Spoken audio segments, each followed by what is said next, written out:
Today's November the 4th, 2022. My name is Tanya Finchum. I'm with Oklahoma State University with the Oklahoma Oral History Research Program. With me today is Casey Romero, Senior Energy Manager in the Energy Management and Sustainability Department here at OSU. I think I got all that in there, didn't Yes. I? Which began in 2007. And you were one of the original 5 energy managers from what I've gathered. And it has led to around $60 million in cost avoidance. I'll have to learn what that term is. Okay. On the Stillwater campus alone. And in 2020 was named to the list by the Princeton Review, the Green Colleges list. We are in the Central Plant Building here on the OSU campus, and this interview will be part of our collection that we're calling Stories from Oklahoma State University. So thank you for letting me come today. You're very welcome. Before we get into your work, let's learn a little bit about you. Start wherever you like. Okay. I actually grew up in Southwest Iowa, and at a very small school. The community is probably about the size of Pawnee, if you're familiar with Pawnee. Was given a full scholarship to attend Oklahoma State, and I majored in animal science with the biotechnology option. And it was really kind of there was a lot of very new technology at the time. It was very exciting. It was a very good program. After I graduated, I did some work I worked in several labs. The first one right after graduation was a lab in microbiology here on campus. They studied cellular signaling. So essentially how do cells talk to each other? And a lot of that would then translate into cancer research. And that's, unfortunately, was on grant money. So that means as long as you have grant money, there's a position available. So I was there a couple of years and then went to another lab, which was, I'm trying to remember which all ones. It was also in the microbiology department. This one was flu and other viral research. Most of the stuff I did was with the flu. And the animal science degree helped quite a bit with that. We had to take, I had to take blood samples from rabbits, chickens, horses, all kinds of different things. And so it was good to have someone with some animal experience in the lab. And again, that was soft money. Ended up in biochemistry a couple of years after that. And that was in a genetics lab. And so a lot of yeast was used for the experiments. That one, I always tease everybody. A lot of the other labs, you work with E. coli, which doesn't always smell fantastic, but this lab worked with yeast. And so you would go into work and it would either smell like beer or bread, which was kind of nice. And again, that was also on some soft money, but it kind of worked out the timing wise. I had my first child and took sort of a hiatus from research, stayed home. After my second child, was kind of ready to start looking for some new opportunities. And the woman who was running a Mom and Me Bible study, her husband was actually within the physical plant department here on campus, and he had some new positions that were going to be open. And she suggested that I apply because she thought that I would be very good for the position. And so I did, and I was one of the first 5 energy managers here on campus. And that was in June of 2007. It was very interesting that the way it all came about is it was actually a contract with an outside company. And they did some studies on campus, looked at equipment, looked at how things were running, and had told upper administration, we think we can help you save money on utilities. And in fact, we believe it so much that we will guarantee that, I can't remember exactly what it was, but they were guaranteeing the money saved. And the promise was that we would see a certain amount of utility savings and be able to pay for the energy managers from that utility budget. And so I believe the contract was signed at the end of 2006. By the time the program got started, it was June of 2007. And the 5 of us started. The company came in and sort of showed us the ropes on how you run an energy management program. The thing that was interesting was they had never had a contract with a higher education institution before. It was all K through 12. which operates a little bit differently than a university campus does. And we, but the basics are still there.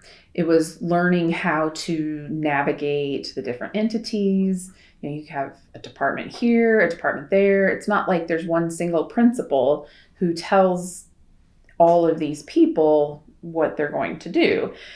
So we had to reach out and explain the program to people.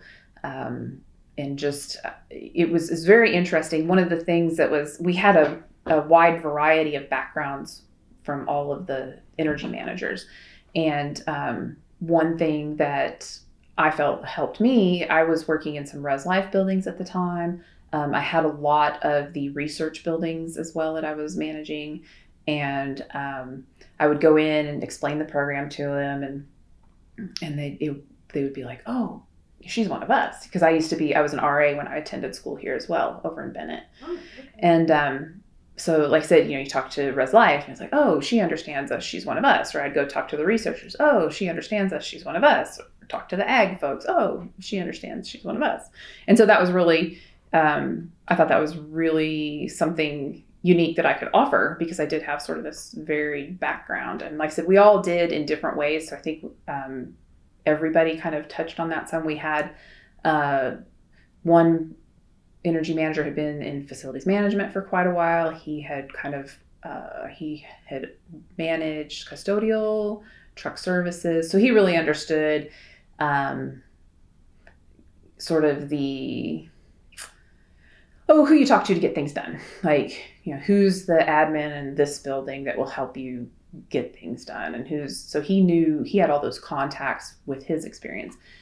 We had another person who had an English degree from here, had also worked in facilities management for a while, in truck services in particular. And again, he kind of had a unique background that he could bring. We had one person who did not have a lot of experience at OSU, but was a teacher, so had sort of the educator experience, and was able to bring that, and was very excited about the first days, as it really was educating people across campus about what the program was.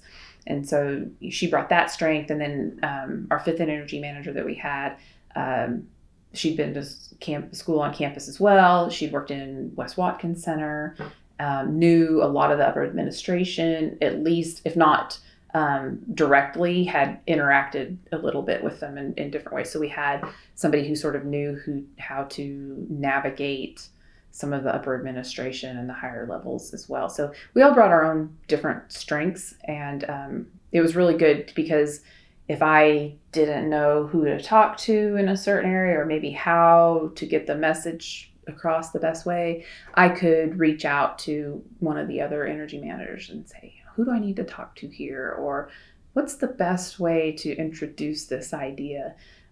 So we really did work closely as a team at the beginning. It was a lot of work at the beginning. A lot of new stuff to learn. It was. We used to joke when we first started, we would print out floor plans on like 11 by 17 paper, and we would go out into the buildings, and we'd kind of highlight, okay, this area is this department, and this area is this department. So we made those maps, and then we also printed out the same floor plans, but then we would highlight, which air handler serves these offices. And so we were making air handler maps as well. And we all kind of joked at the very beginning. It's like, yeah, we just kind of go around campus and color, because we did a lot of coloring those first days, just learning the facilities, how they operate, as far as from an HVAC standpoint. And so, yeah, it was very interesting. We spent that first month, we probably averaged 14-hour days, like at least 6 days a week, maybe more. We worked a lot. I had small children, so I did go home every night, but it was not unusual for one of us to maybe kind of nap in between being on campus late at night, looking at equipment, and then start of the workday. Was that required, or you just self-imposed? Well, what the company that had been contracted with to start up this program, they sent up consultants to help us. Well, they were only here for a short time, so we basically had to take advantage of it, and they ran us pretty hard that first month. But Hope you got overtime. no, oh no, Got a salary. yeah.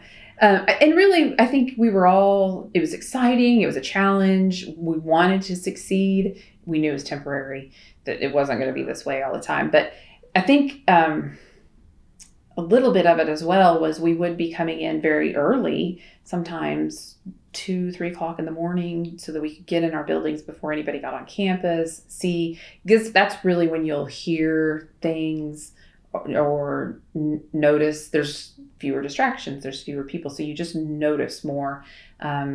That's when you really do find, equipment that shouldn't be running that is running, or something that's leaking that you don't necessarily see leaking in the middle of the day, depending on how it's running. What we ran into a lot, though, is because we could easily have 5-6 hours in before 8 o'clock in the morning, people, especially, well, we worked very closely. We were part of physical plant at the time. It's FM now. We were part of FM, and we would be on campus and see people. And, if you're leaving at 10 o'clock in the morning, well, they're wondering why, are you even working? And so I think it, part of it was maybe a little self-imposed as well, just because we did catch a lot of flack about, are you even working? Well, I've been here for 5 hours already, so yeah, I'm going to go home at 11. Sorry. Yeah. So that was really hard. We would, I know personally, I would try to stay until at least about 3 o'clock or so to make sure that I had been seen on campus. Perception, yes. Yeah. And the other thing was there's a lot of confusion. It was thought that we were hired consultants, that we weren't actually OSU employees. And so there was a little bit of not immediate acceptance of us because of that, which, is understandable. You have this group of, if you think they're consultants, they're coming in from the outside, they're noticing things that aren't operating correctly, and they're essentially, and then we would put in work orders so to have something fixed. So it really does look like these people are just coming in and telling you how to do your job. Critiquing. Yeah, so I can understand some of that friction. And so it was pretty hard at the beginning. And I think the one thing that I found, it was 15 years ago, I was 35, and we would need to work with certain managers, people who've been here a while, and we were the same age as their kids, a couple of us, the younger two of us on the team. And you just be like, oh, I know you think you're looking at me like I'm your kid. Like, I'm not your kid. I really am an adult professional. So there was a little of that sometimes. And, we had to prove ourselves. Generational and gender, probably. Yes, definitely. There's 3 women on the team. And again, I don't know I think it was a little bit of both, a little bit of gender and a little bit of outsider, because the 2 men had actually worked within facilities management, so people knew them. And then the 3 women, nobody knew us and didn't know our background, didn't know what we knew. And so they tested us a little to make sure that we knew what we were talking about. We learned very quickly just about the mechanical things, how things operate.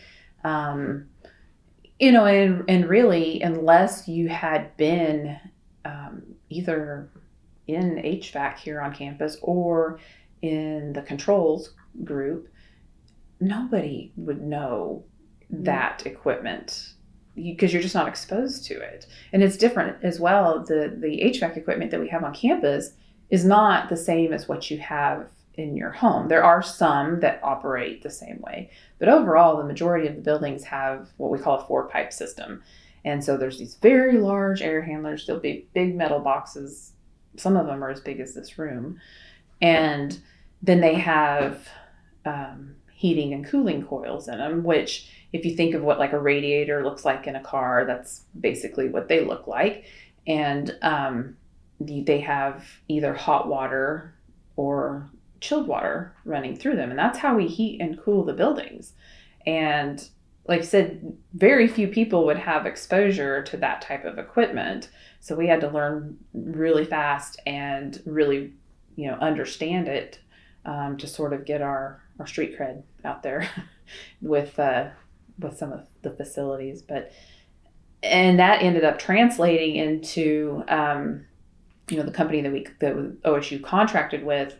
They had set certain savings goals, and we far exceeded what they had expected because I said that first month we all just really were out in the buildings. We were learning equipment. We were looking at equipment. We were finding things that weren't operating optimally.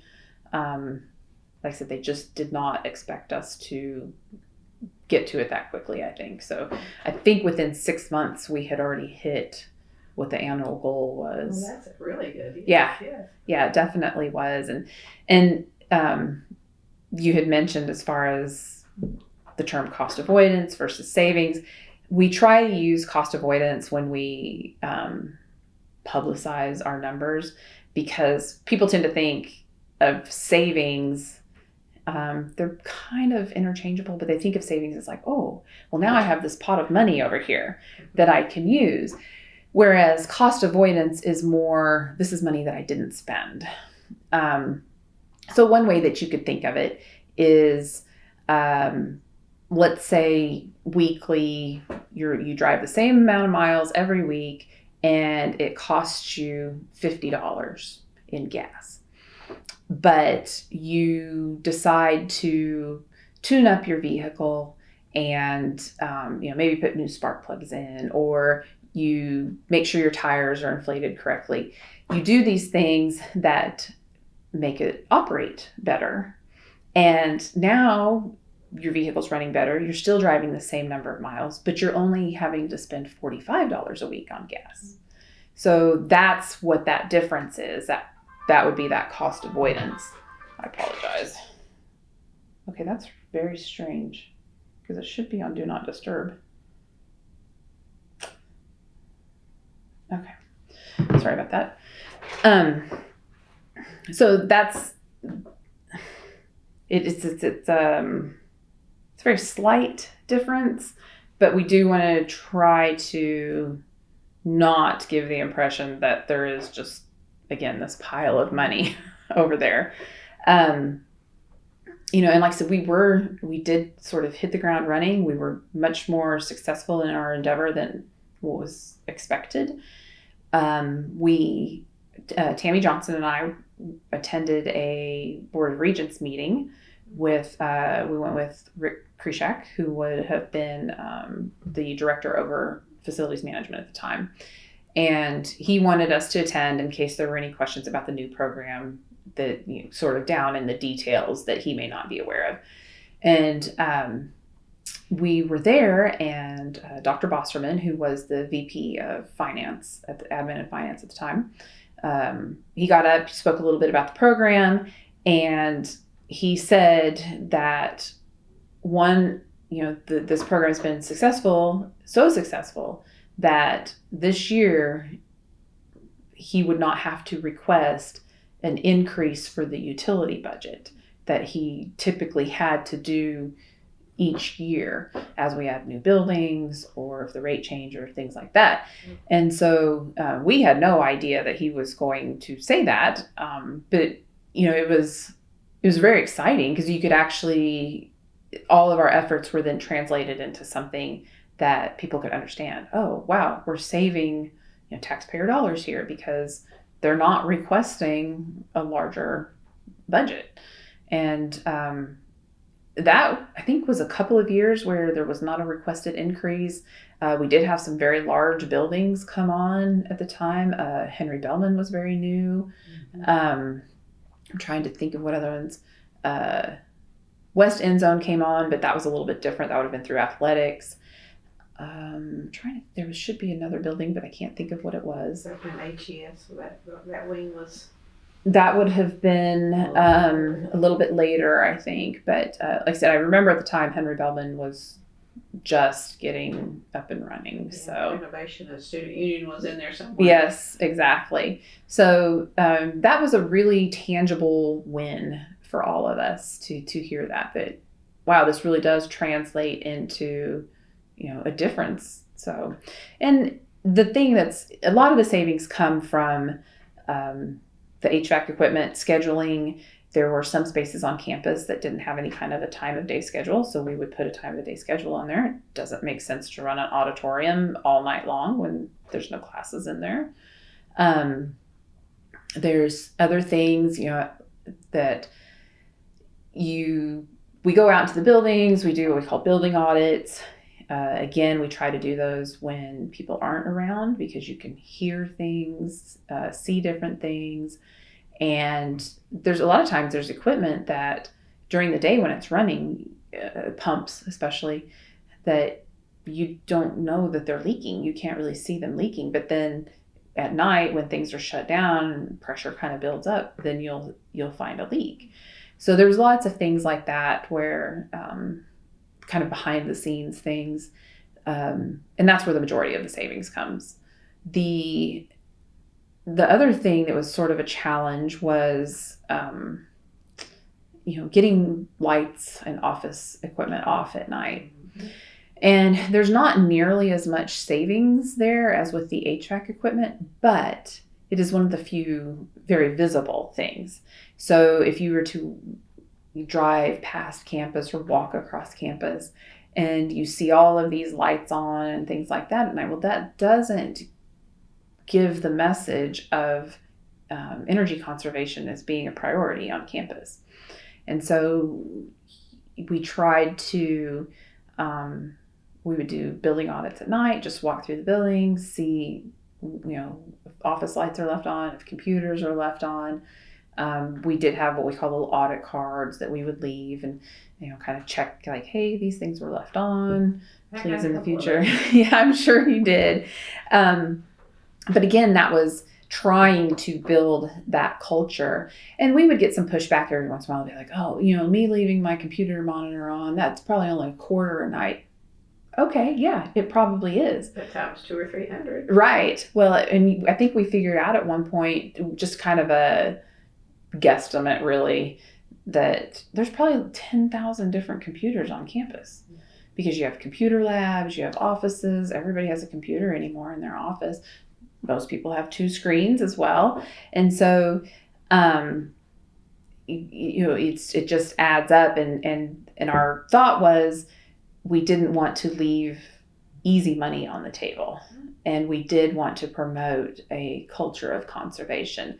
One of the best demonstrations of this was done by Dennis Byford when we would meet with other people, like meet with departments and try to teach them about the program and what we were doing. And he bought a roll of nickels.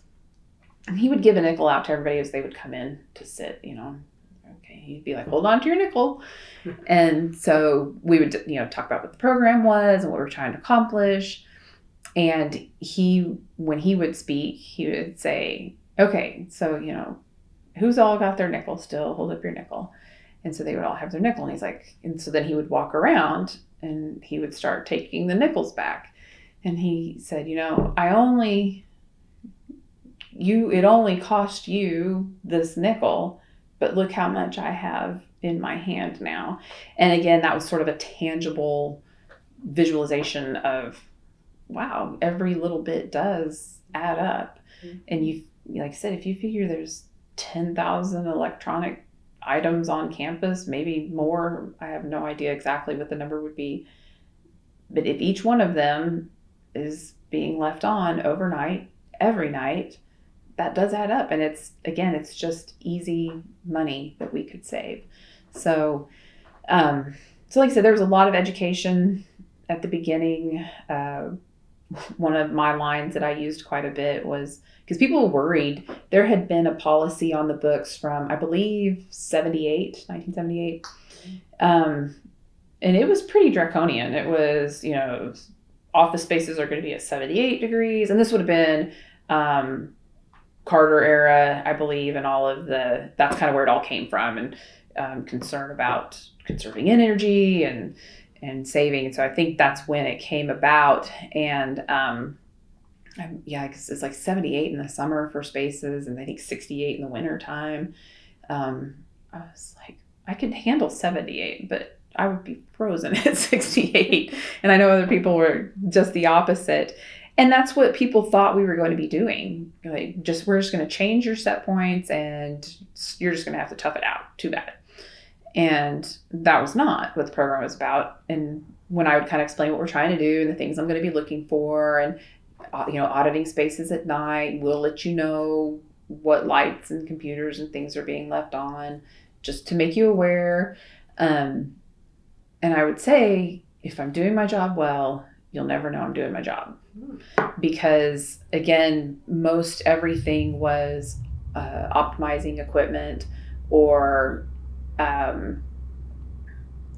finding things that were leaking or running when they shouldn't be and using energy that way. And that gave us a chance to kind of ease people's fears about what we were going to come in and be doing, because most of it, like I said, is sort of behind the scenes, and we wanted to work with them as well. What are your concerns? And that's where it kind of came back to, oh, she understands how a lab operates and what she's going to need. So that's kind of how that whole beginning happened, I guess. So some behavior modification for some of us. Yes. Yeah. Which, is always probably the biggest challenge. Yes. A lot of energy management programs will focus on energy efficiency. They'll go in, they'll replace old motors with new, more efficient motors, or fans, or, whatever it could be. They focus more on what equipment can we change and get it to run better. And there is definitely value in that. The technology improves over time, and equipment just wears out, doesn't operate as efficiently as it should. But that we were promised, the company that we contracted with, they promised that this was a non-capital expenditure program, that we were going to provide the utility cost reduction that they promised without doing these type of energy efficient projects. So yeah, it was completely behavior modification, and that's what we had to do. And like I said, that it was kind of a different type of behavior modification with the campus culture at large, and then also with facilities management, because it's like, well, you can't just fix this. We need to make sure it's running well. Like, it needs to be running optimally, not just running. And so that was sort of trying to turn that around from just making sure it works to, is all of this working together as well as it could?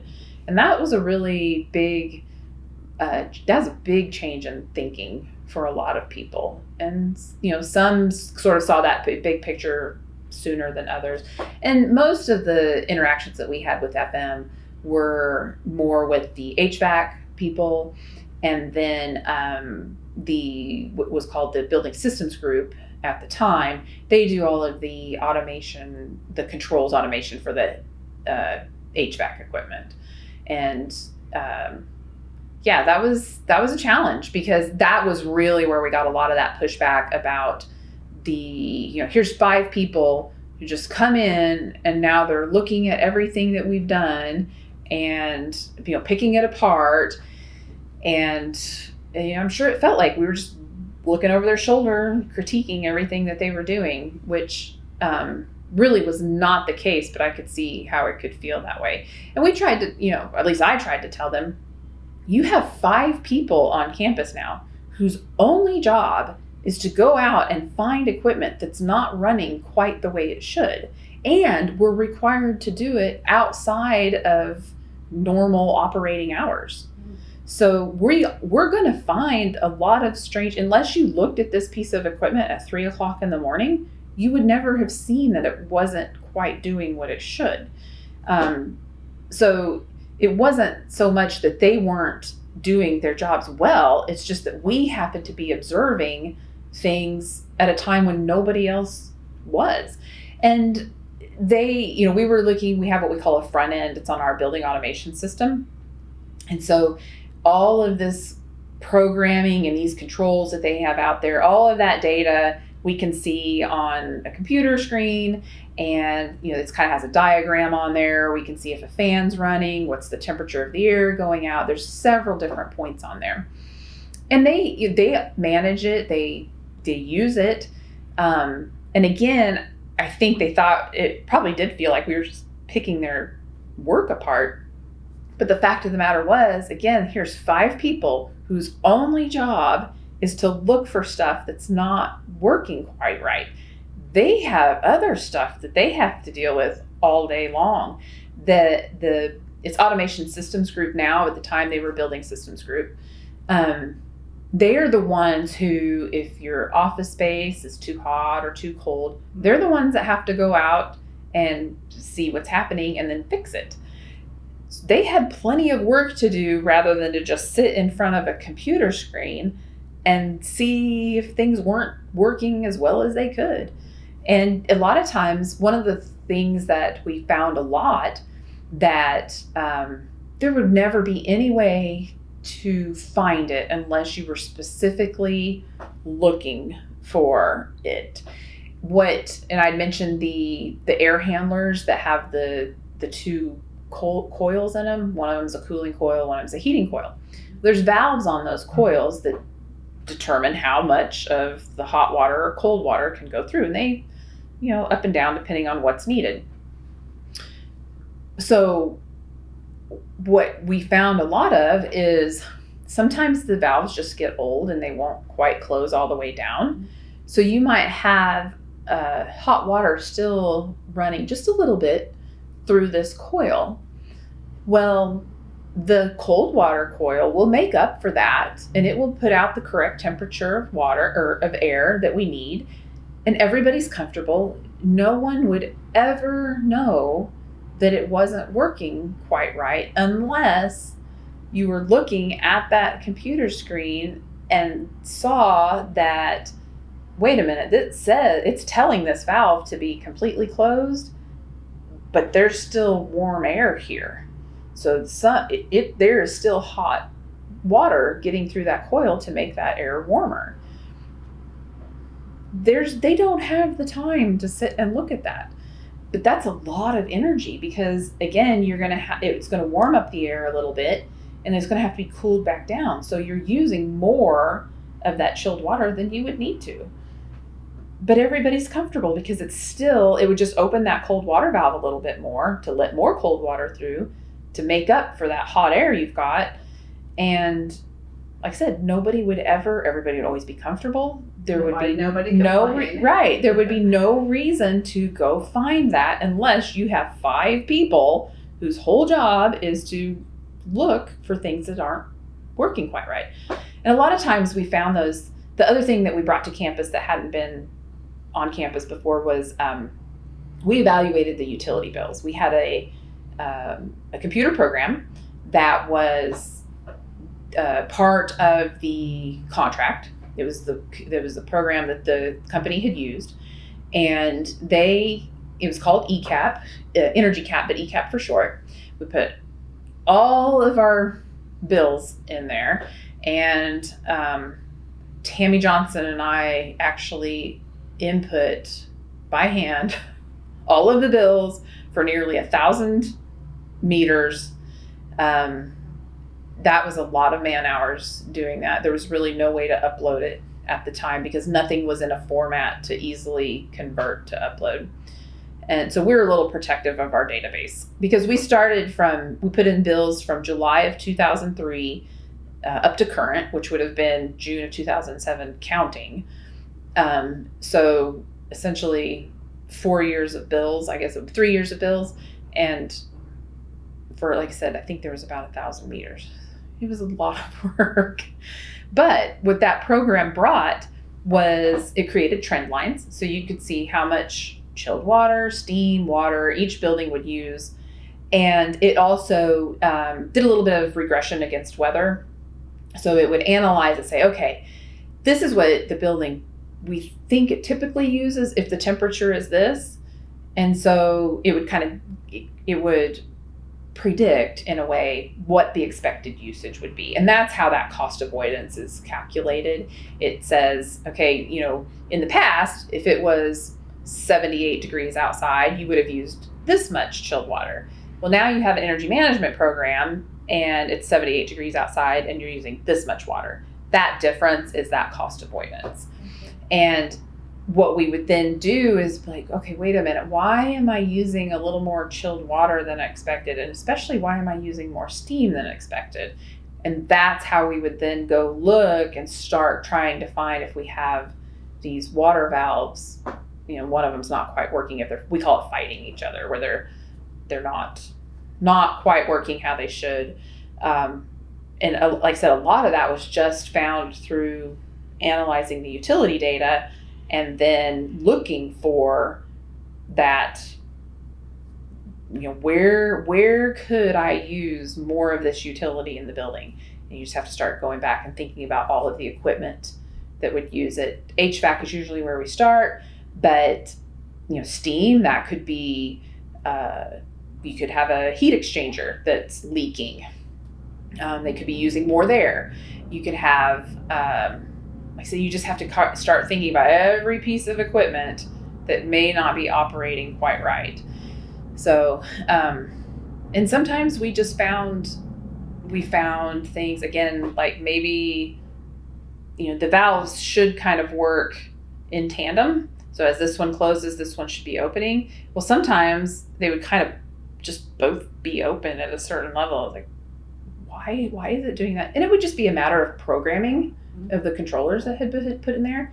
Again, it's not something that, unless you're specifically trying to find why you're using more of a utility than what you had been, you would have no reason to ever find that. So that's where a lot of our savings came from. And we had worked very closely with the automation systems group. You have to learn mechanical things as well as we really did. Data management. Yeah, exactly. And it was new for everyone. Everybody had a little piece here and there that kind of fit with what we did, but nobody came in with the full package of, oh, I know how to analyze utility bills, or I know how this HVAC equipment works, or I know how to do an educational presentation to promote and persuade.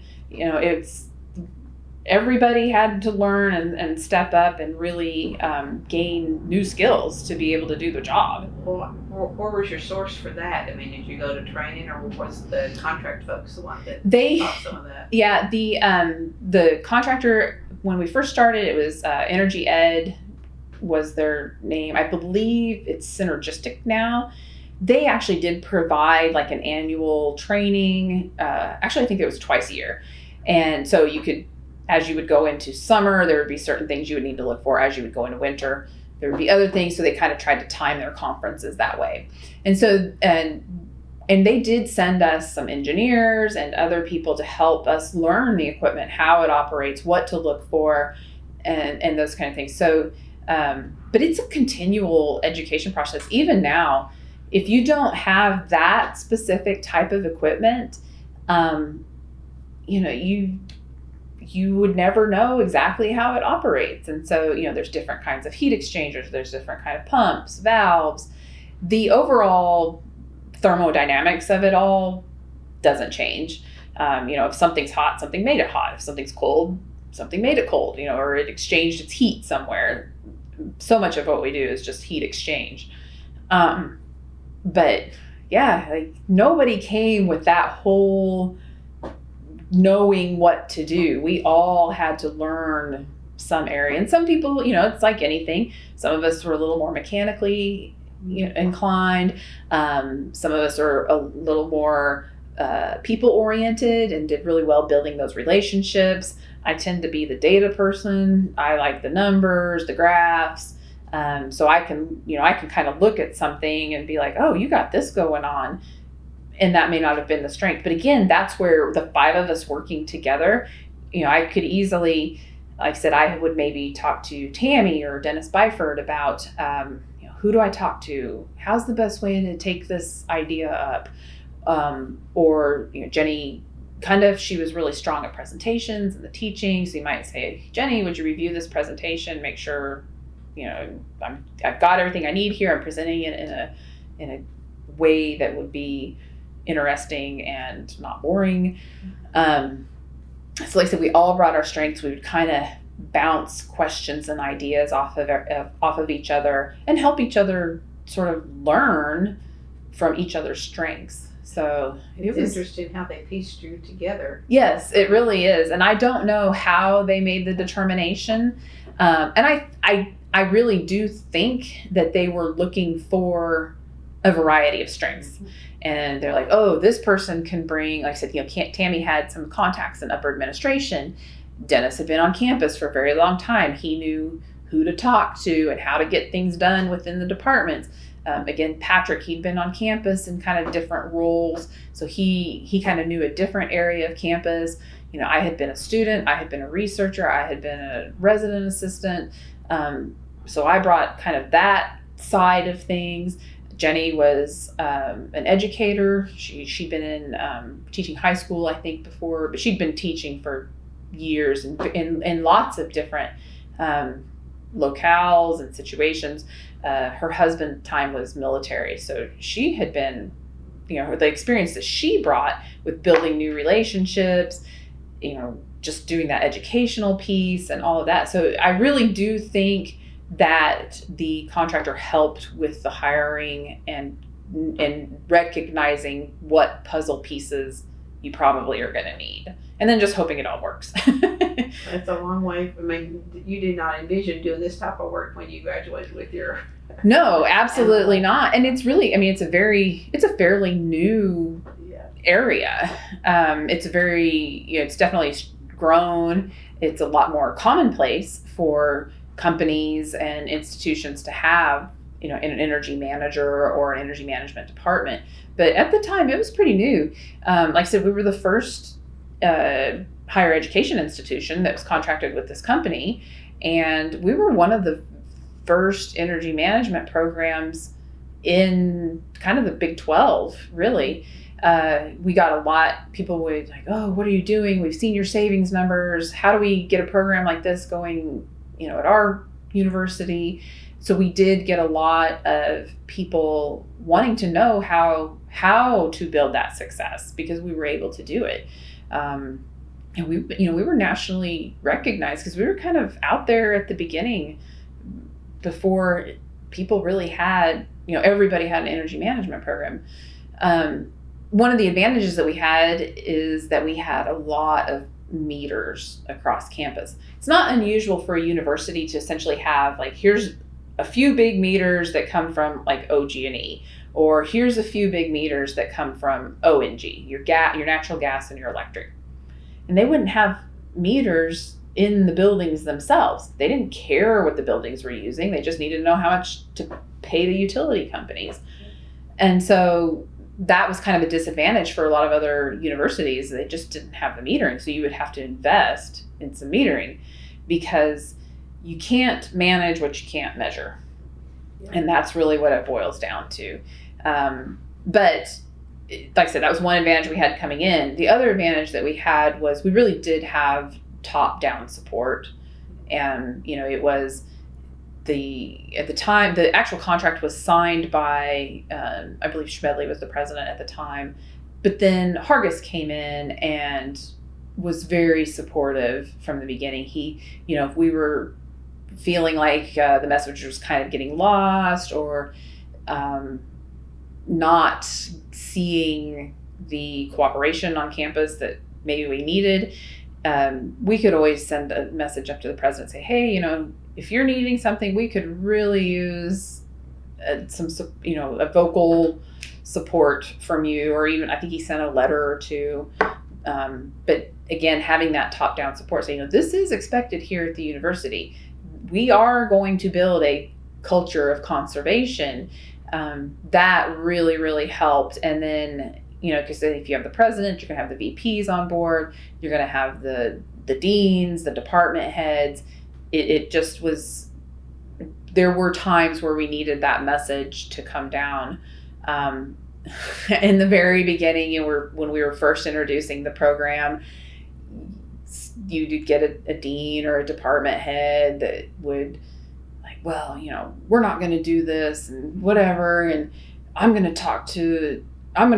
would try to tell him something, or you would even get this from professors. Well, I'm going to tell Dr. Bosserman that whatever, and you're like, okay, here's his number, call Dr. Bosserman. Because he was he would have been in our upline.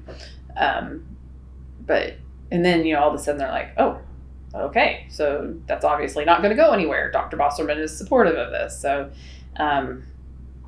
yeah. And typically we really did not try to go around and like, oh, you're going to do this and you have to do this. We really did try to find, a solution. The problem that we still run into it, that it's finding this balance between what people on campus want and what we've been tasked to do. And how do you find that, how do you find that compromise? Well, there's also a pitfall in the compromise itself, because if I compromise with you, then I have to compromise with you, and I have to compromise with you. And so now you've lost a lot, right? And so that was where having the top-down support also was very beneficial, because there were times it's like, if I tell you that you can do this, and that might be something as, there were people like, well, this building needs to run 24/7 because whatever reason, and you're like, there's nobody in here. Yeah, I've been in this building at all hours of the night and there's nobody here. Or I come in for an hour right after 5 o'clock. Right, exactly. And again, yeah, we could, maybe you could run it for an extra hour or two, but if I do it here, then I have to do it here, and because I can't be inconsistent with my answers. So that, and we still have that struggle now. It's always, it's interesting. Overall, most people are usually very reasonable. You get a stinker every now and then. And at that point, you almost just kind of go, nope, this is policy. Sorry. Because if you're not going to work with me, then why should I try to bend over backwards for you? So it is policy. It is policy. Down somewhere. Yeah, we actually do have a policy. I do not know the number, but the policy itself does not have like our temperature guidelines and stuff in that. It's mostly just because it's harder to amend policy than it is guidelines. Guidelines can be amended at the president level. Policy itself has to go to the Board of Regents. So a lot of times the policy will reference the guidelines. And but it is policy. In fact, it says in there that everybody on the OSU campus is expected to be an energy saver as much as they are an energy consumer. And good stewardship of energy. Yes. And it translates, like I said, that Board of Regents meeting and learning that, wow, everything everybody does on campus, all those little nickels add up. And now we're not having to ask for more funding for our utility budget, because we were able to decrease, even with new buildings coming on, we were able to keep it at least where it was. So yeah, it's been an interesting 15 years. Some buildings have reached the 1 million. Yes, we do. We keep track of that cost avoidance number, and it accumulates over time. And we've had several buildings on campus that have reached that. The most recent group we had was the student union. Nancy Randolph Davis, the building, and the West Wing as well. And then what is the fourth one? I want to say it's the Colvin Center. Pretty sure that was it. So yeah, and that, that's the kind of stuff where, again, we go in, we're kind of looking at the mechanical side of things, but it's really the people in the building who kind of help get to that $1 million.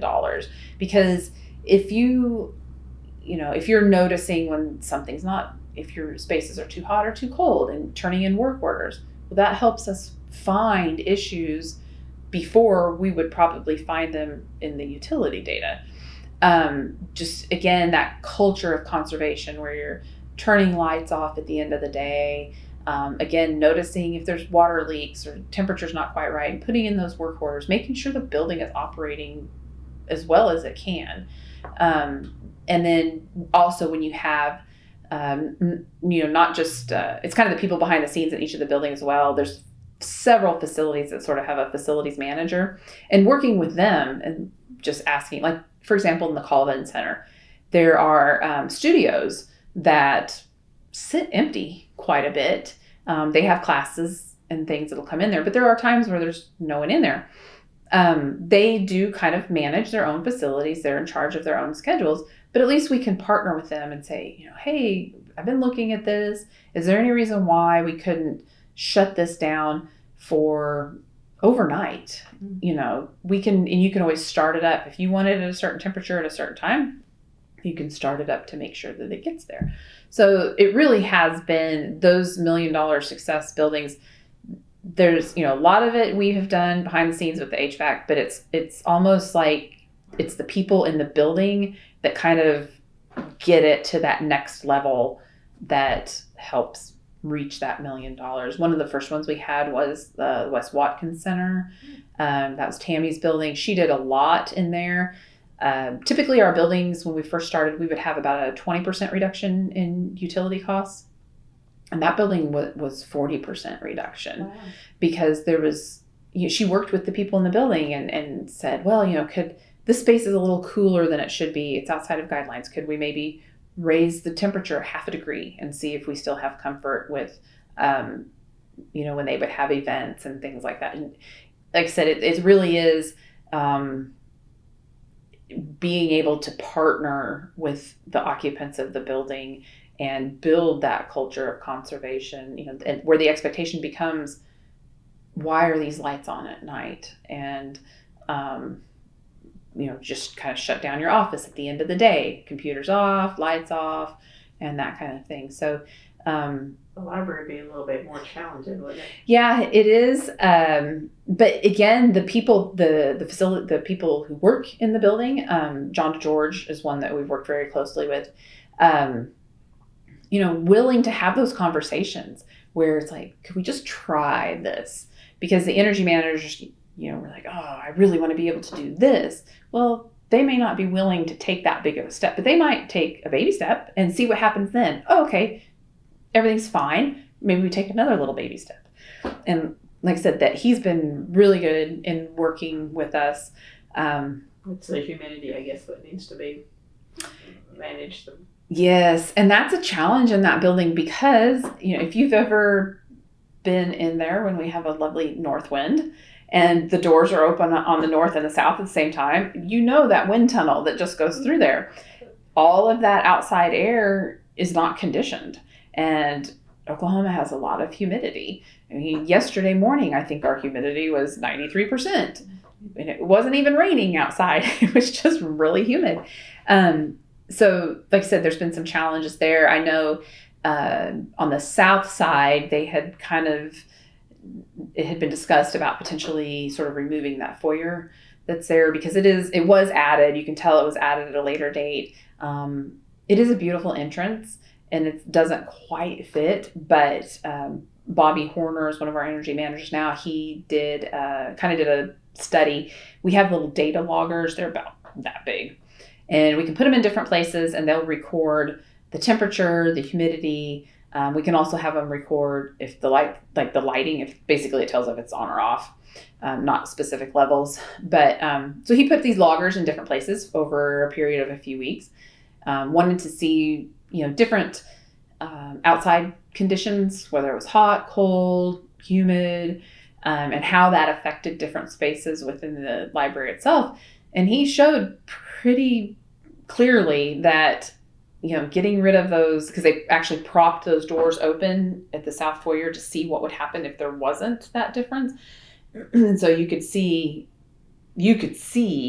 that allowed a lot more humidity into the building, and humidity is not a good thing for a library. Because people don't realize that, humidity, you feel it in the air, but it also will get into paper, fabrics, carpeting, anything that can sort of hold moisture will hold water vapor to various extents. But that library can definitely be challenging. It has different schedules. Sometimes it'll be 24/7. Sometimes there'll be a different, more of a pared down schedule from that. So the double doors in the south side helps. Yes. And what about the ADA? Yeah, that's kind of a pet peeve of mine. Again, anytime you have outside air that comes directly into a building, it's going to bring everything that's in that air with it. So allergens, humidity, that kind of thing. If it comes in through an air handler, there's filters that'll help with the dust and the allergens. And then obviously there's the cooling coil and things that will help drop the humidity out of the air. So if you have a big open door that just stays open, it lets a lot of outside air in. And people have a tendency just go up, hit that button, and leave it. The student union probably has doors that don't close the whole day. Where there's just so many people in and out through them that they just are open. So, obviously we need them. They are important, but I would highly recommend that if you don't actually require it, to please don't use it because it's just a big opening in what we call the building envelope, which protects the building from the humidity and the dust and the allergens and all of that. So you almost think you need some of the revolving doors. Those actually do work very well. People just don't like them. And I think some of them don't, I don't know that they last as long. I think that's why, because we used to have some on Noble, that south side. There were some there that they took out. And I know the ones over at West Watkins, they have a sign on them now to not use them. I think the maintenance on them is a lot more difficult. So that happens sometimes. It's a good idea, but it doesn't last. So we need to educate a little bit more about using the ADA doors only if it's required. Yeah, and it's tough. Most of the students, they're young adults. They are focused on getting through school. They really don't care about much else than that, so. I usually hit it when I'm pulling my equipment, but right. I'll be more careful. Well, and if you have your hands full, obviously that makes sense. Like you need a little extra help. But if it wasn't there, you'd manage to get in. Probably true. So. But like I said, the one that bothers me is like people just walk up and hit that. I'm like, oh, are you kidding me? Please don't do that. But. So let's switch gears a little bit and talk about extreme weather, like ice storms and that sort of thing. Your routines changes a little bit. It does, actually. We watch the weather very closely. All year round. When it's really hot, we watch it. If there's a lot of humidity, we watch, because again, you can get the humidity within the building and that can cause problems. The winter, we watch very closely. So the way the buildings operate is we put them on a time of day schedule, but they don't actually completely turn off. There's still some programming there that will work to bring the HVAC back on. So in the summertime, when nobody's on campus, we'll shut the air handlers down, but they will only let the spaces get up to 85 degrees at the most. And then they'll turn on and kick it back down a little. So it sets these limits on what the interior temperature can be.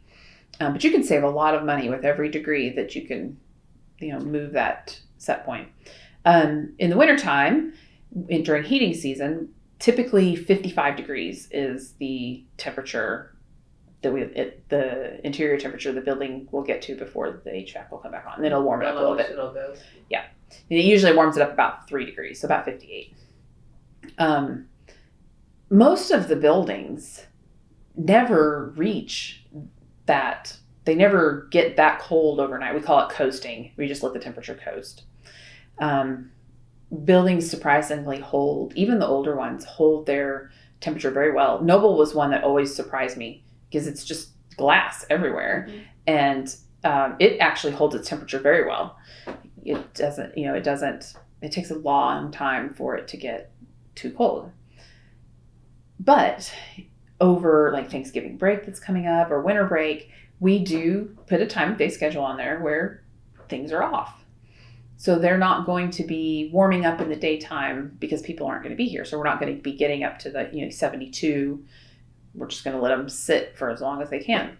So we do watch the weather very carefully because essentially if we have temperatures below freezing, if we are going to have temperature below freezing for 24 hours, we typically will run the air handlers that whole time, because sometimes what can happen, they have what's called a freeze stat. It's a safety mechanism.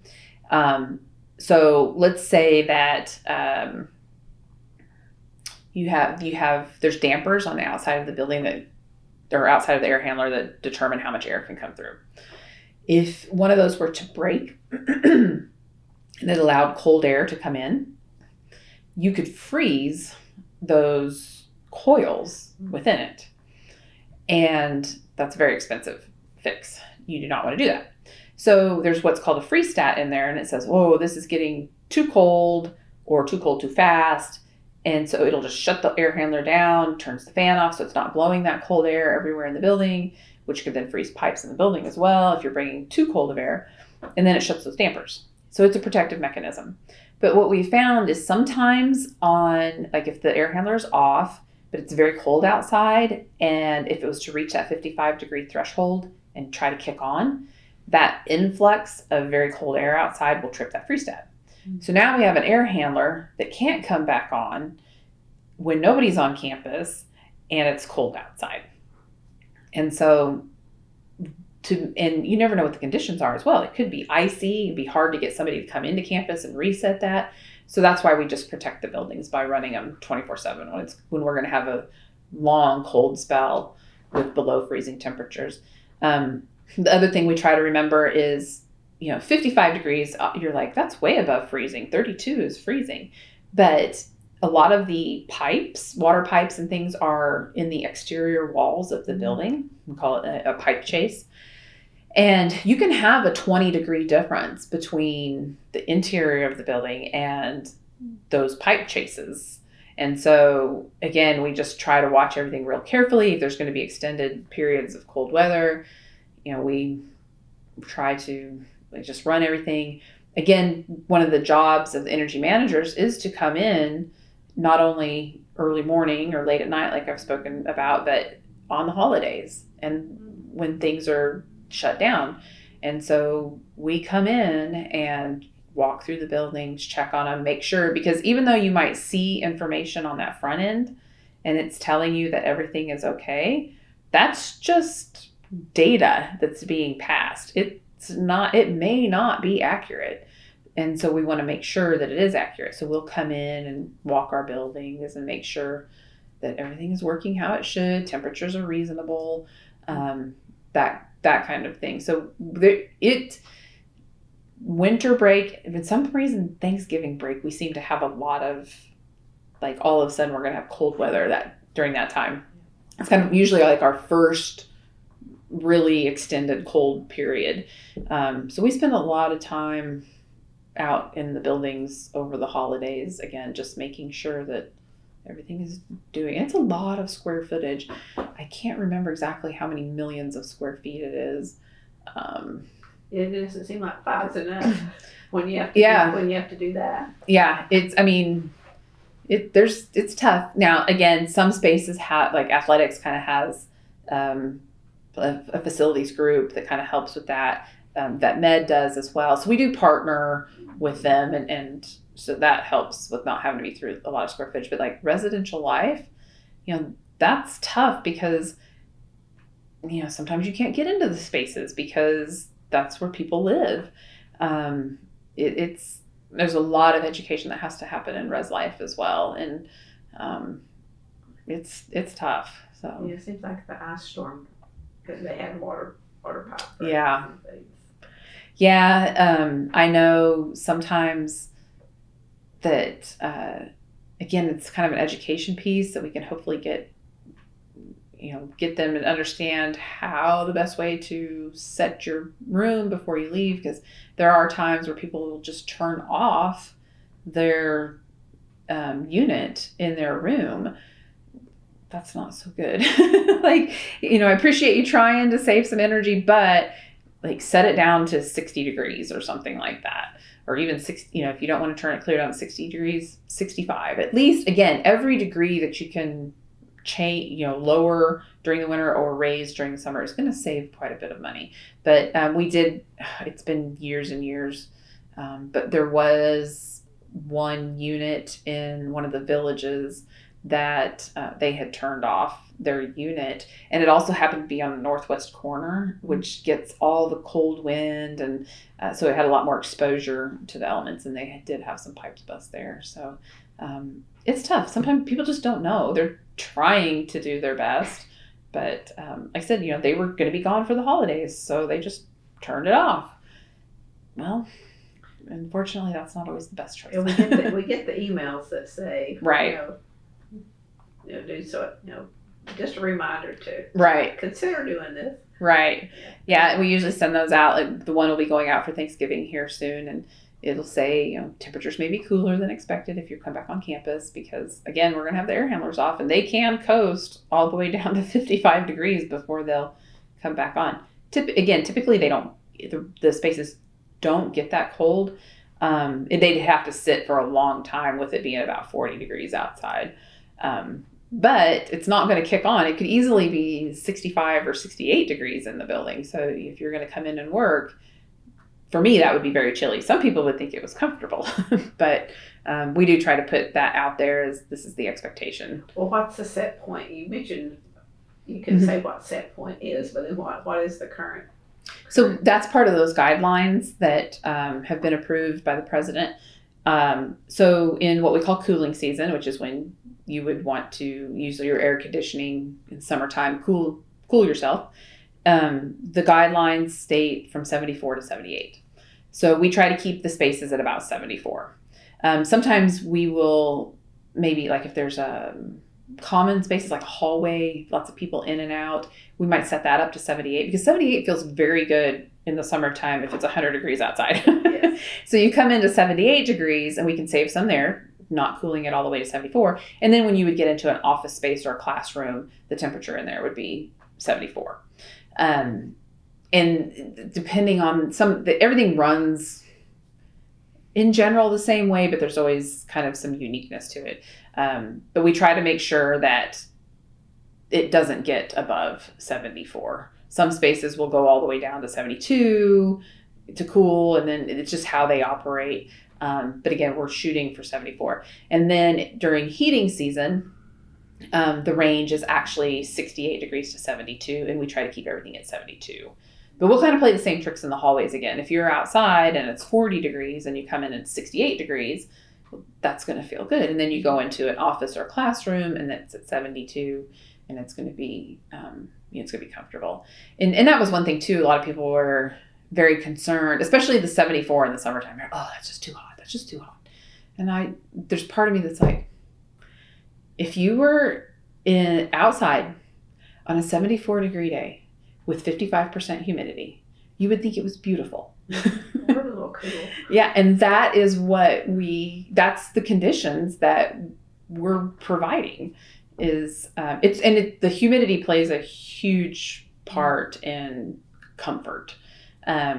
Because again, essentially you can't, if there's too much humidity, you lose heat from your body through sweat. And so there's really nowhere for that to go if there's too much water vapor in the air. So humidity can play a huge part in personal comfort. And we try to keep, like I said, we try to keep everything around about 55% relative humidity in the spaces. But it's all interconnected. It's, every little thing. Relative humidity is actually, it really is just a number to give you an idea of what the air feels like. It's based actually on two different temperatures, which is your space temperature, your ambient temperature, and then the dew point. And so if the dew point, like yesterday morning where it was 93% relative humidity, I think the outside temperature was like 63 and our dew point was about 60, 61 degrees. And so when you get those two close together, that increases that relative humidity. So we try to keep the dew point and the ambient temperature about 20 degrees apart. And then that puts you in about the range that you want, that 50 to 55% of relative humidity that's most comfortable. Have some of these translated over or transferred to home? Yeah, it's definitely, that was one thing when we first started. We did find spaces that were, the temperature was, they were staying too cool. It was 68, 70 degrees. And again, some people are comfortable at that temperature. I would not be, and other people were not. I actually, when we were kind of first getting started and making some of these set point adjustments and trying to get everything within guidelines, I actually ran into someone later and we were talking and she had said, I'm actually saving money at home because now that it's not 70 degrees in her office all day long, which she was, acclimated to that. And then she would go home and it would feel too warm if it wasn't at that temperature, at that, about 70 degrees. We adjusted and she said, when I go home now, I can leave my thermostat a lot warmer and it's saving me a lot of money. Just because, again, your body gets used to the temperature and how it feels. And so that was fantastic to be like, oh, wow, we're not only making a difference on campus, but we're saving money for people in their own homes and just making people more comfortable and their working environment better and being able to do that. So that was pretty exciting to have that conversation.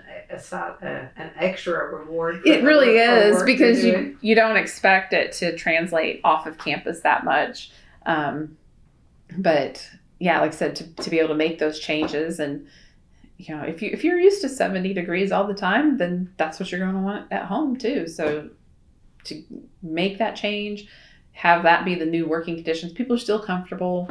A lot of times we would kind of stair step it because if you make that change right away, people go, it is so much warmer than what it usually is in here.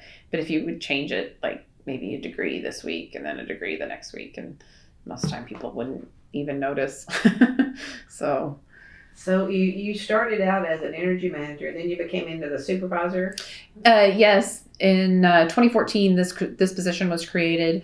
The director of energy services had a lot of direct reports at the time. And so he created this position to sort of have the energy managers report to me and then I could report to him.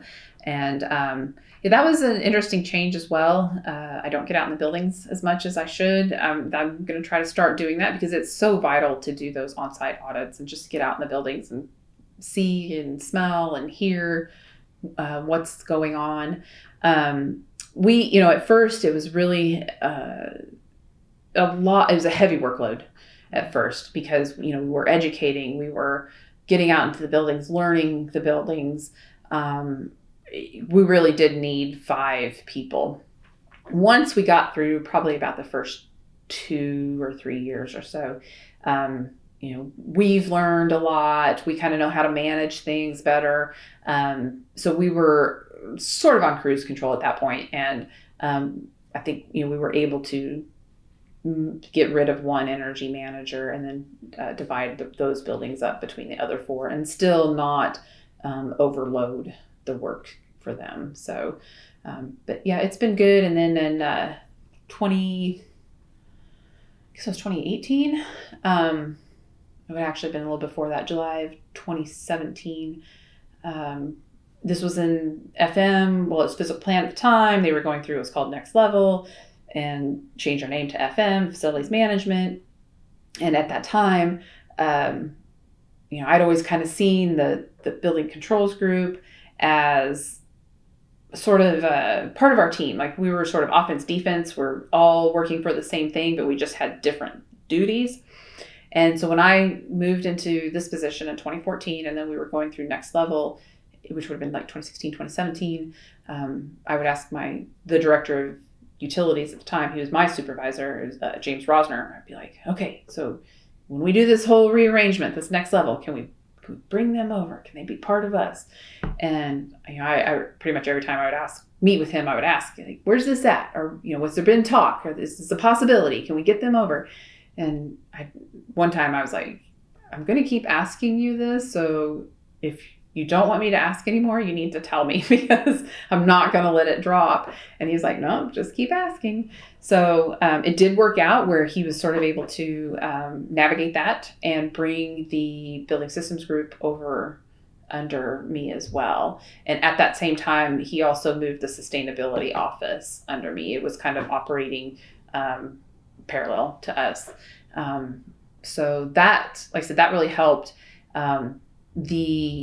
Watching the evolution over the last 4 or 5 years, from the building systems group, automation systems now, where their main objective for the longest time, they'd get work orders, they'd go in, people are too hot, too cold, they'd go fix the equipment. That was it, which is great. I mean, we needed that to happen. That was definitely part of our energy savings. But it's been really great to partner with them and kind of give them that bigger energy management picture. And now when they go out and they find something, they don't just fix it. They'll kind of look at it and be like, this could, I could change the programming on this. This could operate better. And they'll go and they'll actually optimize these things that they find. And we get, again, even more energy savings from that. So that's been really, really great to sort of finally have the whole team together again, sort of that offense, defense side, and to be able to partner with them a lot more, and to, they're not completely reactive anymore. There really is sort of that looking ahead and how can I make this work better? And can I, if I spend a little extra time here, is it going to optimize the whole system? And I mean, they're just amazing. We've been doing an in-house controls upgrade, and they have been, most of the buildings have been in-house. There's some research buildings that there's some technology there that we just don't have the expertise for, that we have been hiring out. But they've been doing that, saving the campus hundreds of thousands of dollars by being able to do it in-house. The level of skills and knowledge and expertise that we have in that group is just amazing. There are universities that are just, they would salivate to have that group on their campus. The things that they do are it's just amazing. It's sort of part mechanical, part computer programming, part IT. It's an amazing effort that they put out every day. But again, to be able to sort of bring them along and be like, yeah, come on, you're part of energy management. Let's do this bigger picture. That's been fantastic. And so you've had to learn some of that. Yes. I mean, I'm still very high level, but I couldn't tell you exactly how everything works, but I can give you that.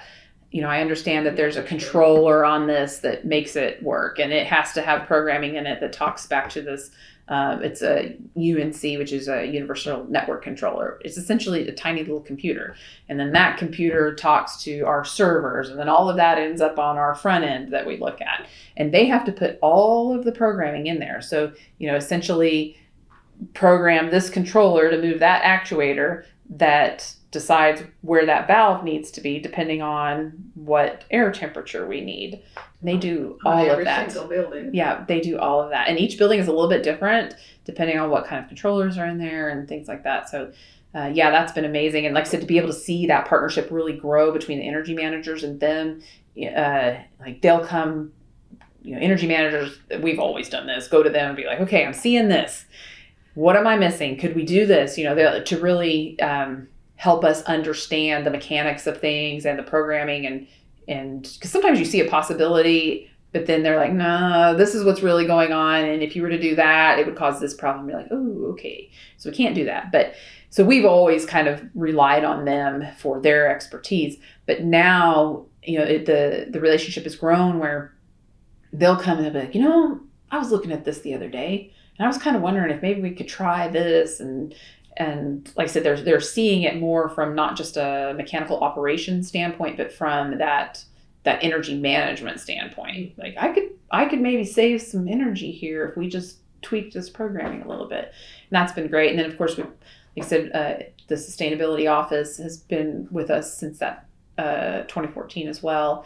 And mostly we work we don't overlap a lot, but the sustainability office does so much education out on campus that they really help us get our message out about the energy conservation, especially with the student groups, because they do a lot with the students. We pretty much do most of our own communication and education with the staff and faculty on campus. But they just have so much student outreach that we just kind of piggyback on with them. And it's like, can you get the energy management word out there? And then there is so much of the sustainability that is energy management and conservation and things like that. So we do kind of partner and overlap in quite a few areas as well. It's not just recycling plastic bottles. Exactly. It's not. Although that's the one most people are familiar with, but it's a good place to start the conversation. Sure. And Christina has been with us since April of 21, I believe. And she's just really revitalized the program and she's got some really great students. They've been doing lots of student events and just kind of approaching sustainability from a lot broader perspective. What does sustainability mean to ag producers? What does sustainability mean to researchers? What does sustainability mean to the students? And really being able to make each person understand that there's still sustainable actions that you can take no matter what it is that you're doing. So she's been really great for doing that. So like stewardship of natural resources. Exactly. As a whole. Yep. That's really where we're at in everything that we do. So before I forget it, let's talk a little bit about COVID, how that changed what you all in the building. That was obviously, a major event for everyone. Campus decided, I believe it was right after spring break, so right after mid-March of 2020, that they were just going to send everybody home, work remotely if you possibly can. I would say overall the university was very good to its employees on that. My husband is actually in electrical distribution. He can't work remotely, but he still got a paycheck. He still got, he still has a job. It was a tough time for everybody because campus, everybody just was told to go home. Energy managers were like, okay, this is our chance. We can save a ton of money while everybody's off campus. And so they had worked really hard. Once the word went out, they started working with deans, department heads, everybody that would need to be aware and communicate like, hey, we're going to shut down the buildings. Is this going to be okay? Do we need to have it run at certain times? Just really... they worked so hard to have clear communication, clear plans, so everybody knew what was going on. And every building on campus was like, yeah, shut it down. Nobody's going to be here. The only places that we wouldn't be able to shut down are research that have fume hoods because that has to run 24/7. But other than that, if there's not people here, we wanted to be able to shut the air handlers down. Again, the warmest it would get would be 85. The coolest would be 55. It has those parameters in there. We were excited. We were so excited thinking we were going to, okay, this is a terrible thing that's happening, but we are going to save the university some money. So they had even started scheduling things off. We had moved pretty far. And then word came down from, I don't know where the decision was made. It could have been at the president's office, a VP level. I don't know, somewhere at least that a VP level or higher. It came down that, nope, we want you to run the buildings all the time. And we were like, what? What are you testing? This is so against what we want to do. But the idea was, we didn't know when people would be here for sure. And if somebody came in, again, there was lots of concerns about air circulation and all of these things. They just wanted to be sure that if the air was on, it was circulating, and because we just didn't know what people were going to do. And we're like, oh, okay. It was very disheartening. Very disheartening. At least a degree or two less. Yeah, I mean, and we did do a little bit of that we did change some set points to try to help a little. It was, like I said, very disheartening, especially because they had worked so hard to get the permission to actually shut down where they could, and to make sure that it would be communicated very clearly, like, hey, your building is going to be shut off. The air will not be circulating. So they had already done all that for I can't take any credit for that. The energy managers did all of that. I mean, they were on it. We were ready to go. I think they had even started scheduling some, and then the word came down, and like I said, it was very disheartening. We did what we could. But it was just such a huge opportunity that we would like to take advantage of. I will say this, later on, there was some additional, now water, we saved a ton in water because obviously nobody's washing hands, flushing toilets, anything like that. But the other utilities, we really didn't save any. In fact, in some places, we actually spent more than what we would have. Electrical was a little bit lower just because nobody was using computers on campus, but you still have to run all of the large HVAC equipment and everything with it. But like I said, it's frustrating. I can't remember when it was. Maybe 2021. There was actually a federal program that did come down and said, hey, if you had additional utility costs from running buildings for COVID, let us know how much extra you spent. And there was a grant for that. And so the university did apply for that. So, it's like, well, at least we didn't really waste all that money. We got that money back. But it was hard. And especially with knowing other people at other universities and what they were doing, and they were shutting down. And it's like, if they can do it, we can do it. But again, the main idea was, nobody really knew exactly what COVID was, how it was going to transmit, all of that. And so, they just erred on the side of safety, and which, makes sense. It's just hard from an energy manager standpoint to be like, oh, that building's empty. Did they go around and change the filters at least more? They did. That was an O&M initiative. They added, I don't want to say the word better filter. It's just a more concentrated filter. So the holes within it were smaller. They did that everywhere they pretty much could. It was very, very expensive. But the thing that people don't realize is, so, if you have holes like that in your filter and then you put them down to like that, well, that slows your airflow. Mm-hmm. And so there are some places where, maybe you got something in between. You couldn't get exactly the best one. But yeah, that was a very expensive program. They did everything that they could, everywhere they could, with, being able to keep the equipment running like it should. So, I was trying to think what other, there were some other modifications and things that they made. I didn't have to deal with that directly. That was run out of, operations and maintenance with FM. And more hand washing when we came back, so we made up for that. Yeah, the water. But that's okay. That's just fine. Take your wins when you can get right. Yeah. Our house small. Yeah, exactly. Yeah. And that's just it. Everything, every little bit adds up. Like I said, all those nickels. And by now it's been 15 years later. You've got mutual respect. Mm-hmm. And more people are aware. Yes, definitely. Although, with COVID, it really has almost been going back to the beginning, because people were pretty much not on campus for 18 months. Okay. Oh. And so, some came back earlier than others, but there was exactly, there was a large group of people that they pretty much lost all their good habits that they had because they just weren't here. And I know we even struggled. We came back early. Facilities management was back on campus very early compared to most areas. I think we were back by July 1 of 2020 in various capacities. If you could work remotely, a lot of times part of the week remotely, part of the week on campus, but landscaping and the electrical distribution, like there's a lot of people that need you, especially in facilities management. You can only do the work you need to do here on campus.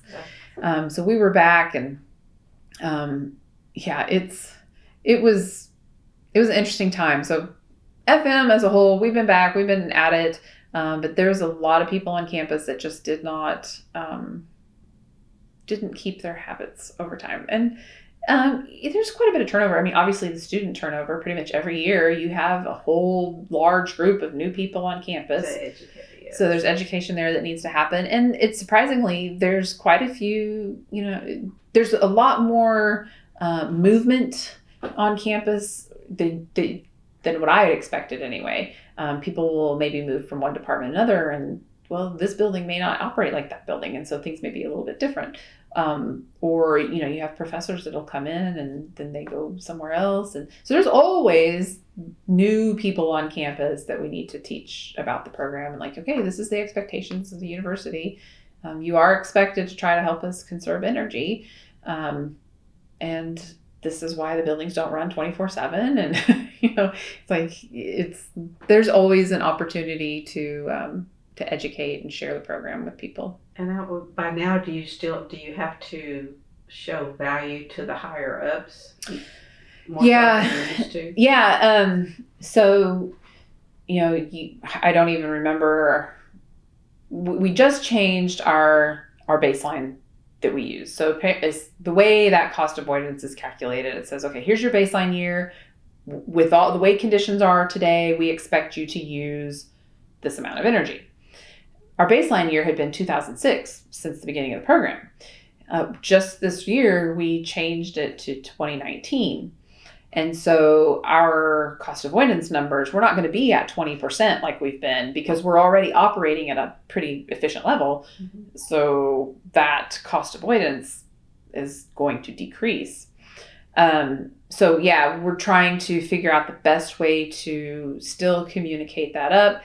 Another thing is, we've been here so long, that large, $65, $70 million number, it kind of loses impact after a while. So we have to, again, how do we communicate that up, the value of the program, what we're doing, why it's important to keep that top-down support, keep educating people on campus, keep expecting that culture of conservation. That is one thing that's kind of, like I said, I'm not out in the buildings as much anymore. So a lot of my focus is on how do I help people understand what we do, and again, the value that we bring. Communication. Yes, exactly. Because so much of what we do is behind the scenes. The majority of our work and our savings is after hours, on the weekends, holidays.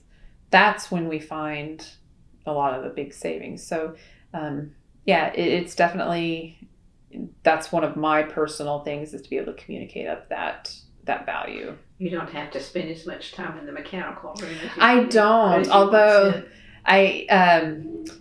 we've been here. This is something we've just been talking about. We had one of the original energy managers has just retired. November 1st. And, kind of looking at some different things, and again with COVID, and it's we need to kind of get back to those basics at the beginning. We did a little bit of a switch around with some of the areas. She had residential life. We decided that instead of just giving that to whoever we hire in to replace her, that we would give it to one of the other energy managers. And so he's been learning those buildings and that equipment. And we were kind of talking about strategy. How do we go forward? How do we get proactive in Res Life? How do we sort of reinvigorate this program? And I was like, okay, well, you need to put an executive summary together, for Dr. McClinton. It's like, we don't want to bog it down with a lot of graphs and things like that. Like, we just need to assume that he's going to take a piece of paper and glance through this side and flip it over and glance through that side. And how do we make him see the important stuff quickly? And so we were talking about that and what that, what information should be included, what it should look like. Hopefully we'll do that monthly. And he's like, yeah, I'll probably just send that in an email. I was like, no, you're not going to send that in an email. Like, you're going to go get 15 minutes on his calendar and you're going to say, I'm the new energy manager for your area. I've prepared this executive summary for you. I'd like to email it to you monthly. And he was just like, a little flabbergasted. And I'm like, this is one of those things that we did at the very beginning. We had to introduce ourselves to, the director of housing and res life. We had to do that. And I think we're kind of back there in a couple of different ways. One, we've been here so long, we've kind of lost some of those fundamentals that we need to get to. And then two, with COVID and everybody coming back, we need to sort of go back to those basics and get the word out. And how do we communicate? How do we educate? And because everybody's busy. It's easy to do the easy things, but sometimes that's not the best thing. And so it's like, no, you need to go get on his calendar. I don't think he's very happy with me, but he'll do it because he's a good energy manager. But it's different. He wasn't here during the time when we were doing those things. He never really had to do that. And so, well, it's nice to put a name with a face. Right. And like I said, just to be able to introduce the program, introduce himself, and sort of reignite the whole program. And because we're kind of at that point, we need that. It's how you get to, they do their jobs very well. They're very good at what they do. And so you almost just coast. But again, sometimes the easy thing isn't necessarily the right thing. And so we need to be stepping out a little bit more. And I am there too. I'm trying to figure out how to arrange my schedule. I just spoke with my supervisor on Monday. It's like, I might not be here on Fridays because I'm going to try to start getting out into the buildings late at night or early in the morning or something like that. And go back to doing those building audits like energy manager would do. And I won't do nearly as many as they do, but I should probably do some just to get a feel for, just stay on top of what's going on in the buildings, what's the equipment looking like, to give an extra set of eyes and ears and a nose to people. Because again, so much of what we do is just being in the right place at the right time. You have to observe what's not working correctly. And, it goes back to the very beginning where a lot of FM was like, well, they're just looking over us and our work. And it's like, no, we just happen to be 5 people whose only job is to go out when nobody's here and look for stuff that's not working quite right. Everybody's too busy to do that. And now you have 5 people that's their whole job. I would imagine you would hear things that think, oh, that doesn't sound quite right. Yeah, you'd be surprised. You hear things, you smell things. I had the Villages as one of my set of buildings at the very beginning, and obviously we started in the summer. We would try to get into unoccupied spaces. They have a lot of events and things that happen, but there's times in between events where you can go into the spaces. And you get to the point where you can walk into a room and you're like, oh, it's set in auto, or so the fan's running all the time or whatever. Like, oh my gosh, the humidity in here is this and the temperature is this. Like, you almost get to where you can just know what the conditions are in the space by the feel of it. And it's funny how you do start to use all of your senses. One of the things I notice is I start to go to restaurants, or it's like you look up, especially the ones that have the sort of the industrial look, and you can see the like all the duct work and everything. You look and you're like, well, that doesn't make any sense. Why would you do that? Or you go into a hotel and it's like, oh my gosh, why would they keep it so cold? I could save them so much money if they would just let me, change these temperatures or whatever. It's hard to, I guess when you get in that mode of noticing, it's hard to stop noticing. But yeah, it's funny how, again, that's the advantage of those audits when nobody's on campus is you hear things that you wouldn't necessarily hear. You even smell things sometimes. You'll go in and you'll be like, you can, if a belt is starting to slip a little, you can smell that weird kind of burny, rubbery smell. Like, oh, somebody needs to come check this belt. And again, I can see why in FM they would be like, what are these people doing? Like, I have all these work orders in the morning. Why would I have this? And again, if you're not in the space and being able to observe those things, you're not going to catch it. But if I'm in there in the middle of the night, it's quiet, and I can, hear this. Sounds a little rough. Again, I got a little bit of that burny smell. Okay, please come check this motor and its belt. And the police part helps, I'd say, doesn't it? The police part? The police, say please. Oh, yes. The please does help. Yeah, exactly. And that's, again, kind of another fine line that we had to learn to walk was you learn. You're like, I'm pretty sure I know what's happening here. But again, you don't want to step on the toes because the people who are working the equipment, they really are the experts on the equipment. Like, we're not. We're just observers. And so you have to kind of... like, even though I'm pretty sure that belt's starting to slip, I know what's probably happening. Instead of putting in a work order that's like, go check this belt. I think it's slipping or gonna, whatever. I would word it more, please check the functioning of this motor. Suspect a belt is starting to get loose or something, to try to let them continue to be the experts. We don't have to troubleshoot everything. We just have to observe it and then report it and let them do their job, troubleshoot it, figure it out. Yeah. And so like I said, I can see where there would be some animosity a little bit because it's like, who are these people that are making all this extra work for us? And we did at first. I mean, we did find a lot of stuff. So, well, you would expect to. Really, yeah. Really. And like I said, there was never a time where there's 5 people on campus whose whole job is just to go find stuff that's not working quite right. You'd almost think maybe they would try to go and find it before you found it. Yeah. After you guys started. Well, and they do have preventive maintenance and things like that, but they have a lot of work to do without. And that was the thing too. It's like, there's no way you don't have time. The people in FM do not have time to go find the things that we're finding because they're busy just keeping this place running. And so, like I said, there was never anybody else on campus whose whole job was just to look at stuff and see if it's running right. And, they were much more reactive. We were able to be out and proactive about things and, find stuff. But yeah, it was interesting times. Very interesting times. And like I said, there was, some of us saw us as the same age as their kids, and this kid's telling me what to do. Or some of us, some of them was like, well, what does she know? And there was a lot of having to work.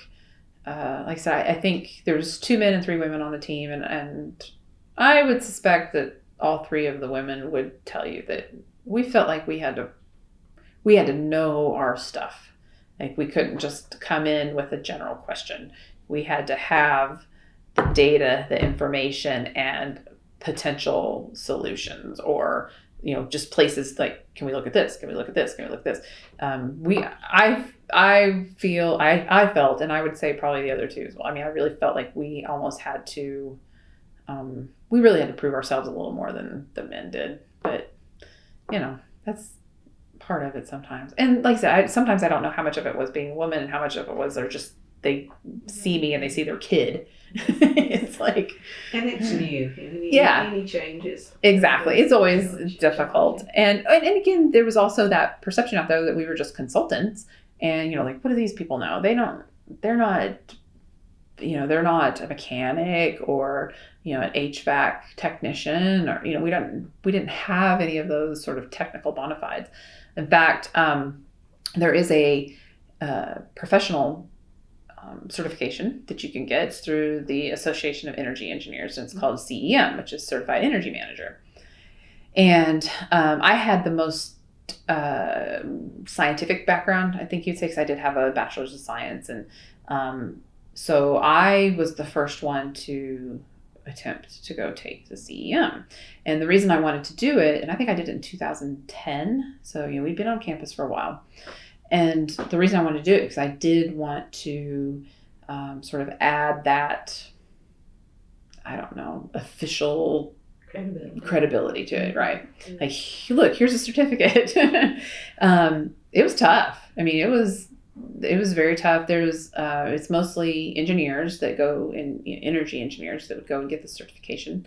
And it was, I think they told us,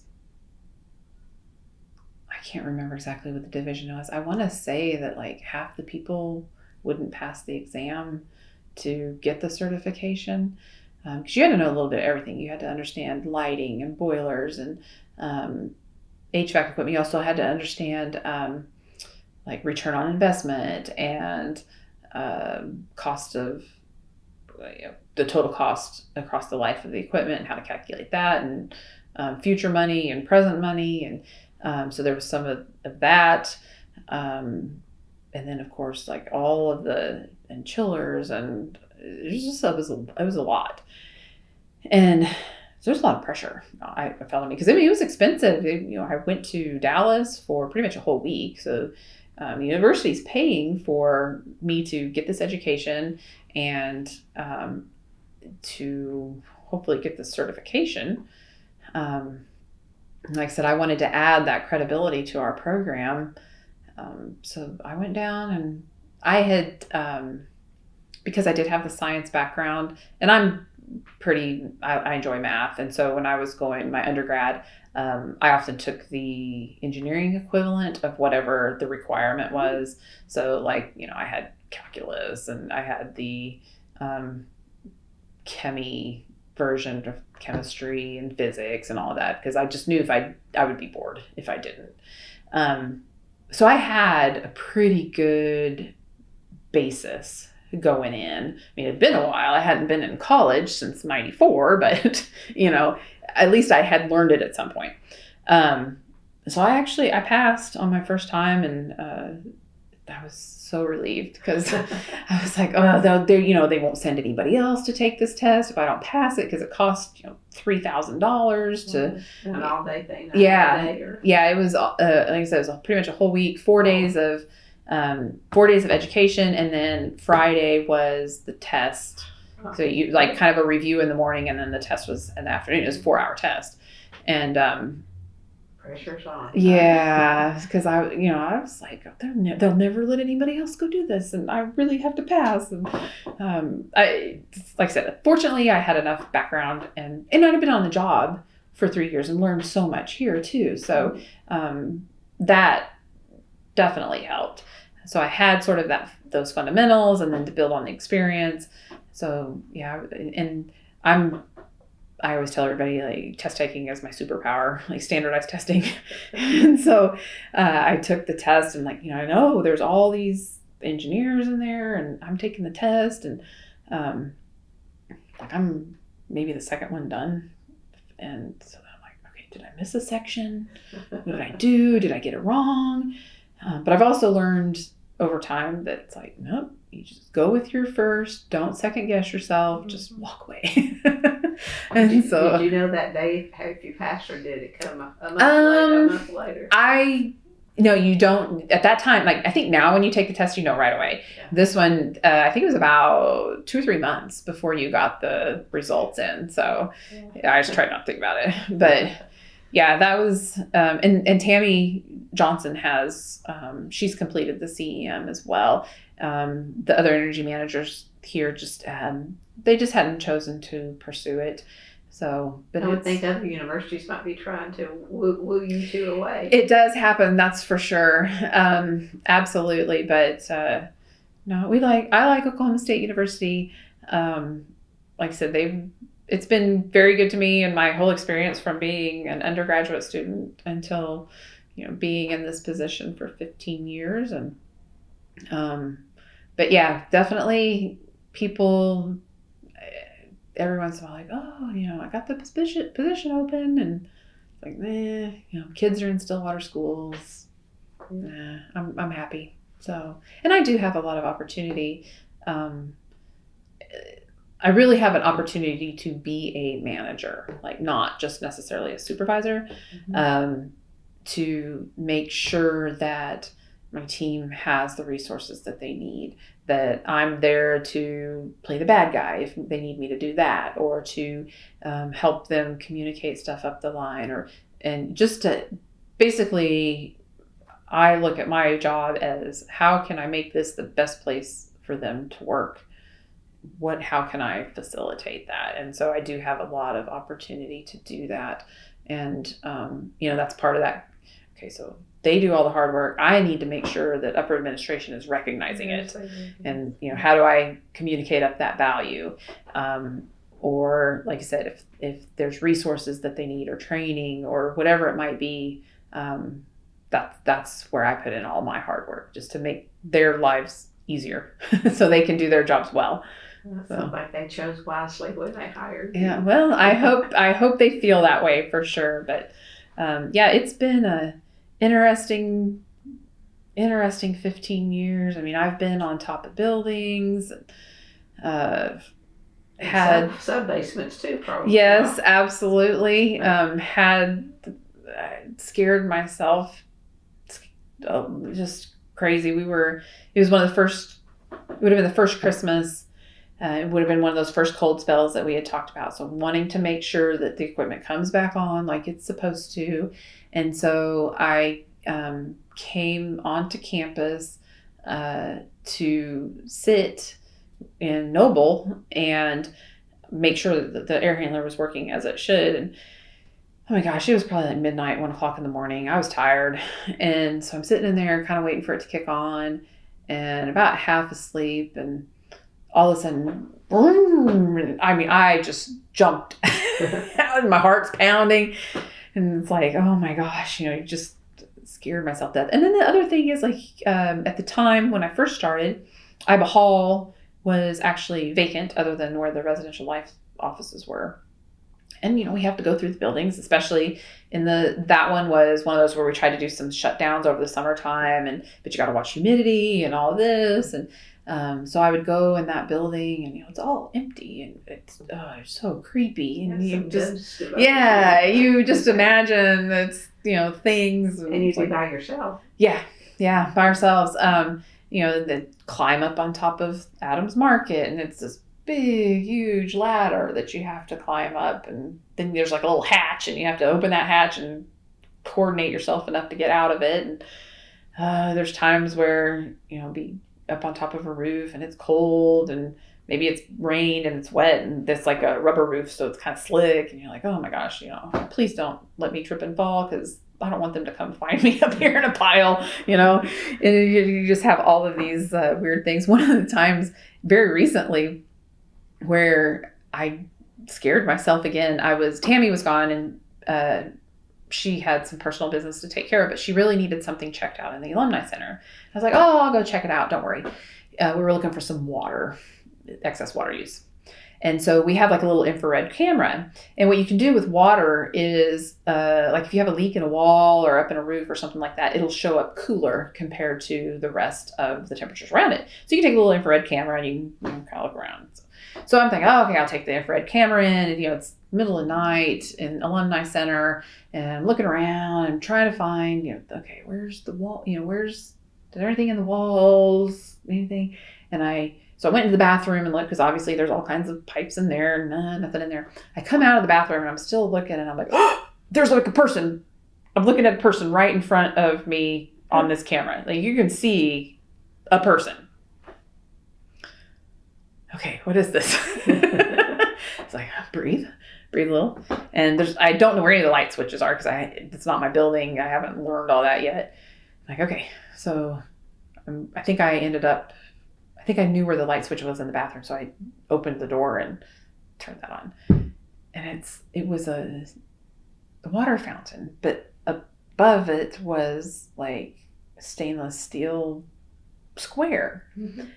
My body heat was actually bouncing off of that piece of metal enough that I could see the outline in the infrared camera. So no, it was not a ghost that I was looking at, which made me wonder, because why is there a person in front of me? But yeah, it's just stuff like that. You're like, oh, are you kidding me? I never would have guessed that my body heat would bounce off that piece of metal enough that I would be able to see an outline. You figured that out within a couple of minutes that night. Yeah. We're just going to tell myself that that's what it was. Like that seems logical explanation. But yeah, until I could get some light and be like, hey, there's nobody standing here in front of me. And I was like, oh, that's that bad. I think I did actually test it to make sure, because there's it's like, okay, that part doesn't show up. It is the square outline from the and look both ways when you leave. Yeah, I mean, you're out. Campus is very different late at night. It's just big buildings, some very old buildings, and to go from how bustling it is with the students and they're walking here and there every 50 minutes, and there's all of that during the day. And then at night, I mean, it's pretty empty. Do you tell the police department that you're going to be in these certain buildings at odd hours? Typically, no. When the 4-H youth development was still right there on the corner of Hall of Fame and is that Monroe? I don't remember. Yeah. So it's right there on a busy intersection. Well, and that building was older, so you could pretty much get every light off in it. And so that one I would call dispatch and be like, hey, just want to let you know, I'm going to be walking through this building with just a flashlight. So if you see that, it's just me. Now some buildings you actually have to get police escort. So Tammy, who was, still is the energy manager for Whitehurst, she would have to call if she wanted to get in and see stuff after hours. She'd have to call the police department. They would have to come and give her access. Because obviously there's records and things in there that need to be protected. But ITLE is another one that it has an alarm on it. And so you have to do that. And I'm always like, okay, please don't set the alarm off. I don't want to deal with it. But overall, we typically did not let PD know too much. There's times, sometimes I'm trying to think if there's another situation where I called. It seems like there was, but I can't remember. There was time where I was out on campus really late at night. I was walking between the library and the Noble Research Center. And I was actually headed to my car at the time, but there was kind of like a group of people around, and I was like, I'm not very comfortable with this. So they don't have keys to the building, but I did, so I could just go in the building and get away, just kind of hide out in there. But it's pretty typical practice for, I know for Tammy and Jenny and I don't know so much about the guys, but you text your significant other or friend or somebody and be like, hey, just want to let you know I'm out on campus right now. These are the buildings I'm going into. And because sometimes you wouldn't even have personal safety, right? You wouldn't even have cell phone reception in some of the basements and things. So it was always pretty good practice. Just want to let you know I'm heading into this basement or whatever. So yeah, it's a different experience. It's been a very good experience. I feel like we still are bringing a lot of value to the university. It's amazing how fast things go off the tracks if you aren't, continually watching these things and making sure, we still find stuff that baffles us. We'll look at here's a good example. ATRC the last couple of months has had very high water usage. What is this? Some leak somewhere. Go through the building, there's no running toilets, faucets, everything we can think of. Well, there's I forget what piece of equipment it is exactly. It's some sort of a sand filter, but it was using like 90,000 gallons a day of water because it was malfunctioning. But it's kind of in this big enclosed thing that, again, unless you're there to hear it, you wouldn't even know that it was doing this. We had a very similar situation in Noble Research Center that took months to figure out what's going on. And it was a reverse osmosis unit that was in the middle of the night. It was just essentially flushing out all of the water. And so then it would fill back up and go through the reverse osmosis treatment. But again, if you're not there in the middle of the night, there's something because you can see it on the utility bill. And, we graph all of that out. And you just start playing detective. trying to figure it out, go back. If you get a chance to talk to Tammy, she has a pretty funny story about really high water usage out at one of the ag farms. Really high water usage. There's cattle involved being ornery.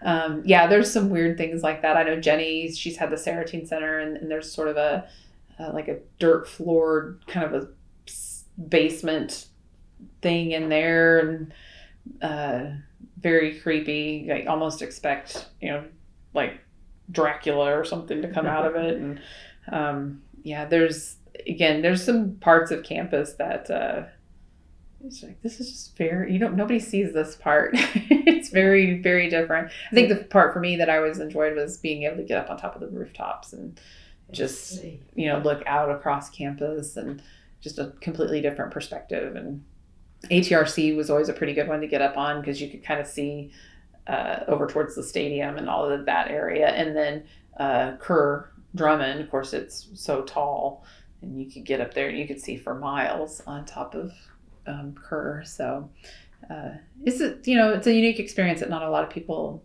get to have. I would think each building has its own personality, its own character that you've got to learn. Definitely. I mean, the equipment, although usually very similar, is all different. And then, depending on when the building was built, sometimes they keep their temperature better than others. Like you just have to learn every one of them and how they react, and how do I sort of take care of this building. And, we found some very interesting things, Tammy, in the past with Whitehurst.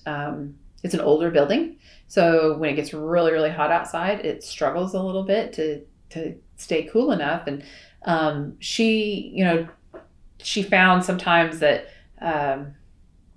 if it wasn't cool enough in the morning, she would try to add additional runtime before people would arrive.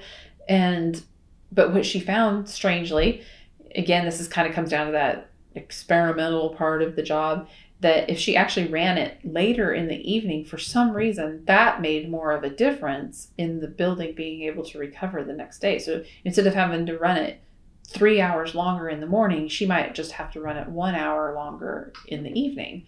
And for some reason, that made a big difference. And we, again, you kind of theorize on stuff like, maybe because of all that southern exposure, and it just is able to build heat up over the night or the evening.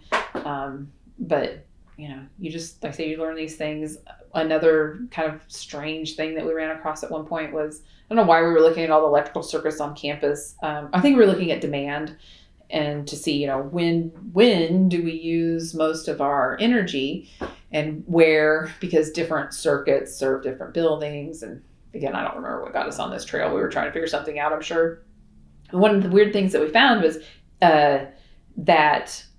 so you can have what's called an inductive load, which is like your motors and things, and you'll see that. And that affects what they call power factor, which you can pay a penalty if you're essentially, the electric company says, hey, we're having to make way more electricity than what you're actually using because your power factor is not good. It's essentially kind of an efficiency in a way.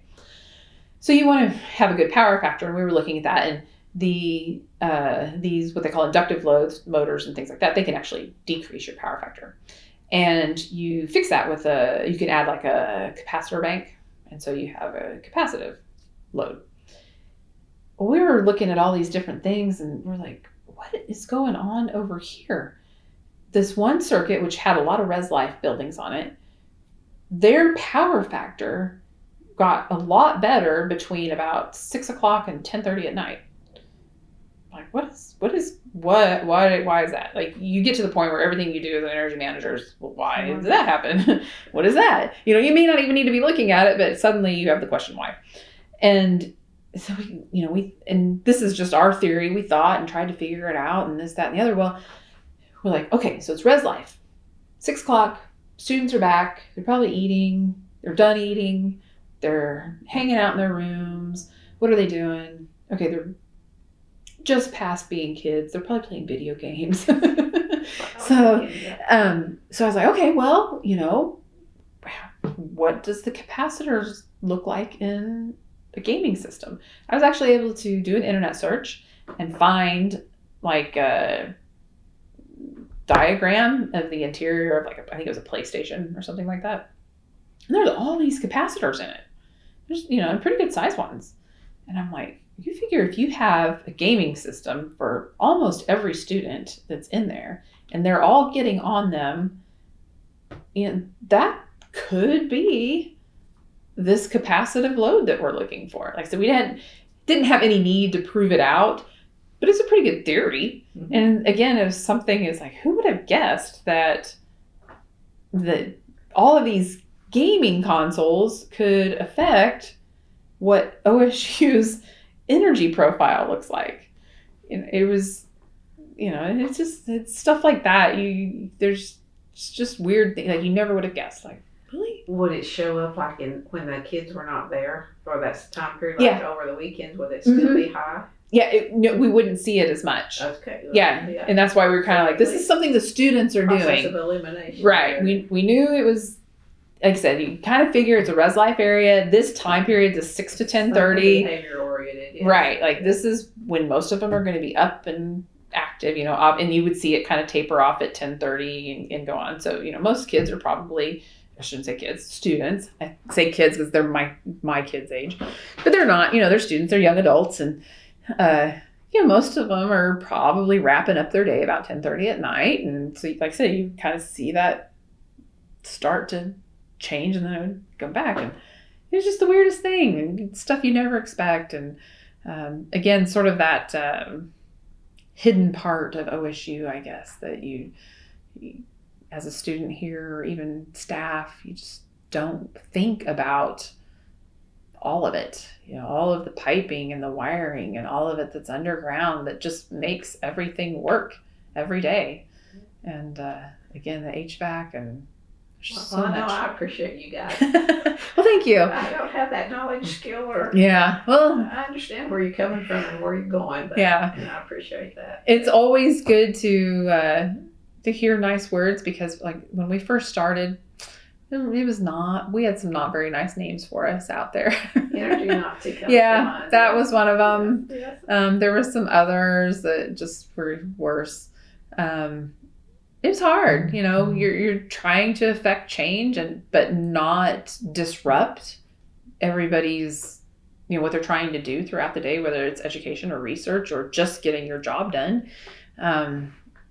It's hard. Well, let's talk before we wrap up the marketing aspect of the going green for a brighter orange and not using the word conservation as much.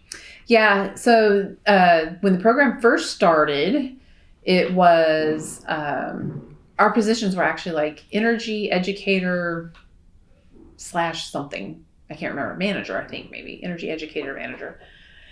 And we were the energy, like we're trying to figure out what what it was going to be called and all that. And we started out with the energy conservation because that's really the message that we wanted to get out there. And that culture that we wanted to build was one of conservation. And so we started out with that. You're trying to communicate, try to create this culture and communicate, educate, all of these things. And we wanted something sort of recognizable that would also be sort of cohesive. And so we thought, if we're putting out these presentations or handouts or flyers or whatever it may be, it'd be nice to have something recognizable on there that people would know what it is. I'm sure you've seen the little orange stickers in the, I lost the word. When you go to buy a candy bar or whatever, if you want to choose the healthy option, there's a little orange sticker. Again, something recognizable. The healthy departments. Again, there's a sticker there that's recognizable. So we were like, okay, how do we do this? At the time, OSU was really on, they had I think it was probably a fundraising effort that was going on that was, everything revolves around, the brightest orange, America's brightest orange. And so we were like, we could have going green for a brighter orange. And so we did have marketing create something for us. And I think it became pretty recognizable across campus because we did try to get it out there, get it on marketing materials. We would give handouts like cups or pens or something at Lights on Stillwater. We also would have a table at the Staff Appreciation Day. And again, just trying to get some sort of recognition from the main campus community about the program. Like, hey, there's a program we have. You kind of need to be aware of it. So yeah, we did that. We've had that little logo for many, many years. I believe we still are using that. We did just have marketing update it for us. Really, they did a really nice job. It has a picture of Edmund Lowe and it's kind of like a green leaf in front of it, and it still has the going green for brighter orange. And that was, again, trying to get that right where people would recognize it on site of what this is. And like I said, we started out, we were energy conservation. We really felt like that's what we needed to do. And that was the culture that we were growing. Well, then we found out that there were certain situations where we actually needed to use more energy to save money. Which is kind of counterintuitive, but and I honestly cannot think right now what the particular situation was. But we're like, we can't in good faith call ourselves energy conservation where there are these situations where we do need to use more energy to save money in the long run, because really we were, tasked with saving utility dollars for the university. So we decided at that point to change the program to the energy management program, because that is what we do. We really manage energy on campus. When are we turning the air handlers off? People aren't on campus. We're doing that. Just, again, trying to find some of those compromises between people needing to do research and work and things like that, and then us being able to reduce those utility dollars. So it really is a matter of managing all of the energy on campus and all of those utilities. One of the things I'm particularly proud of, pure luck on my part, but it worked out well. So when James Rosner was the director, he worked with our gas company that we purchase our gas commodity from. The transportation portion is Oklahoma natural gas, but natural gas is deregulated in the state. So you can have different providers and you can contract with them. And so he set up like a 5-year hedge. And it was coming to time to where we needed to, he kind of stair-stepped it. So essentially it's like, okay, well, we know how much we use on average each year. So let's purchase 80% at this fixed price for this year, 70, 60, he stair-stepped it down like that. And it was getting like, it was out in the future enough, we were needing to hedge some of that back out. And I've kind of been following some different things, and it was, COVID, and I just was like, we should get this done. And so I talked to Craig, and we talked to the gas company, and we're like, okay, we're going to go ahead and get this done. And we were able to lock in a $2.66 per decatherm on our natural gas, which is like, okay, whatever, that's low, but doesn't seem like a big deal. And then February 2021 rolled around, and we had that 10 days where we never got above freezing. Mm-hmm. And that was when Texas was having the problems with their electric supply. And there was actually natural gas wells that were freezing over. It was hard to get a hold of natural gas. And there was actually a point in time where you also have like a daily price. And so we pay anything that we hadn't hedged out, we'll pay on that daily. There was one day where natural gas was $1,100 per decatherm. Yeah. It hurt a lot of other, when things like that happen, kind of the network the people that you network with will kind of all get together and you'll start like, what are you doing? Sort of the same thing with COVID and who's shutting down, who's not, what are you doing? How are you keeping things clean? What are you doing now that natural gas is $1,100 per decatherm? There is some institutions that, that 1 month, this is February. So obviously, most people's fiscal year begins in July. So we were about halfway through the fiscal year, a little more. It used up every bit. Like their gas bill alone was more than their entire fiscal year budget. And ours was not. And we were, and Craig made another good move as well. We have diesel tanks out here that you can run the boilers off of diesel. Most of the time they run off of natural gas, but as a backup, we have the diesel in case we can't get natural gas for whatever reason. It's just a redundancy so that we can continue to provide utilities to campus. And so he was looking at diesel costs and natural gas costs, and he's like, diesel, I can fill up those tanks way cheaper than I can to pay for natural gas. And so we actually, when we got back on campus after those 10 days where campus was closed down because of the weather, he was like, switch over to diesel. So we ran the last 2 weeks of February on diesel. And so between those two things, OSU came out very good. Like I said, it hurt a lot of other institutions because who expected natural gas to go up to $1,100 per decatherm? Mm-hmm.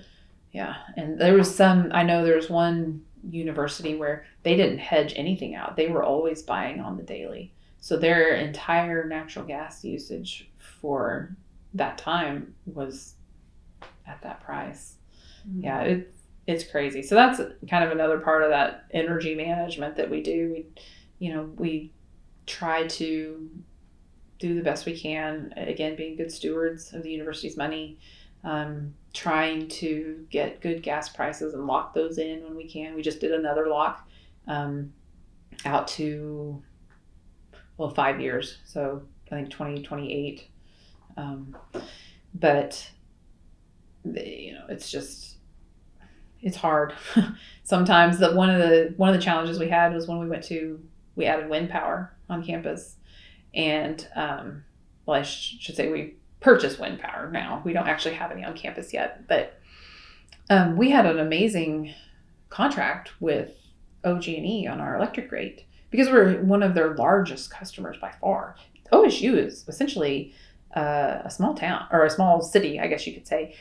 Tammy ran the numbers at one point, and I believe this was a while ago, so it's probably even more now. But OSU uses about the same amount of electricity for sure. I'm not sure energy total as Ponca City. Yeah, so it really is a little city here, and we use that much energy.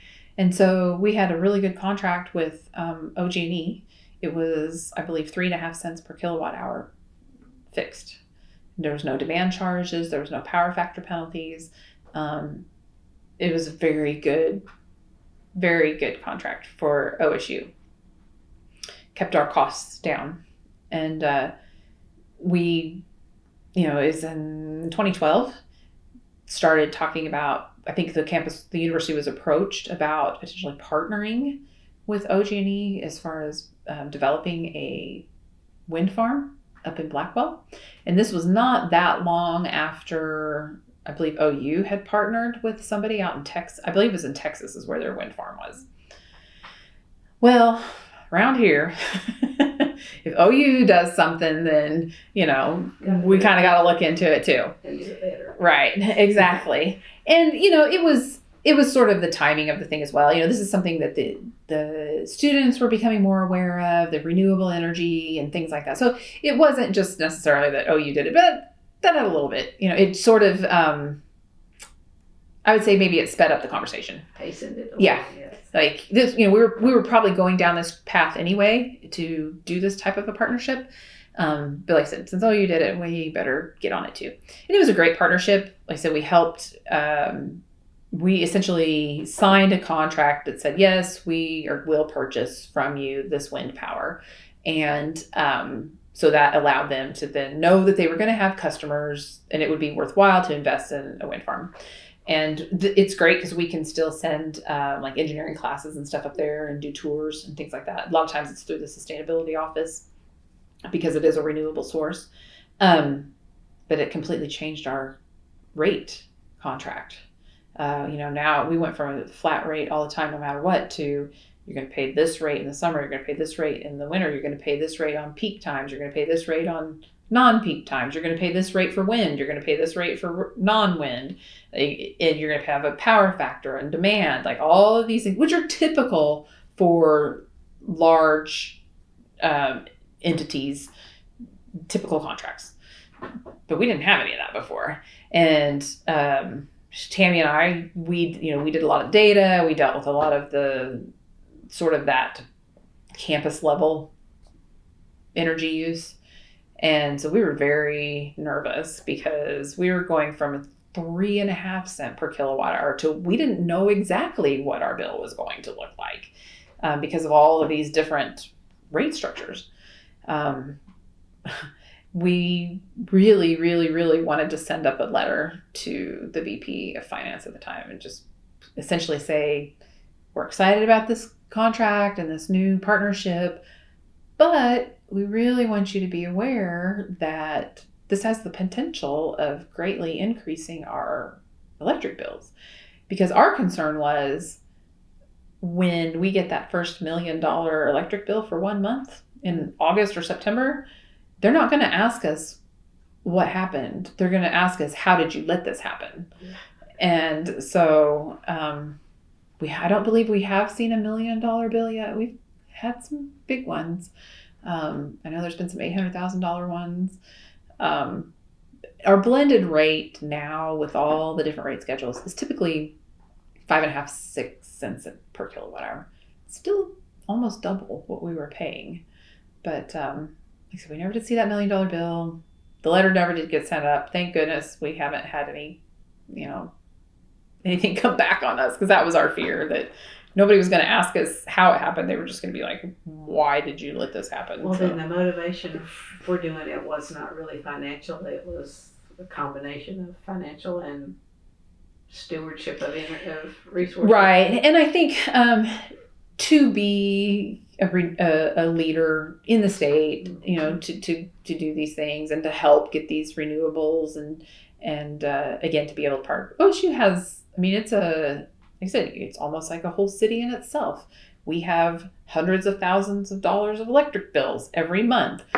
OSU has influence.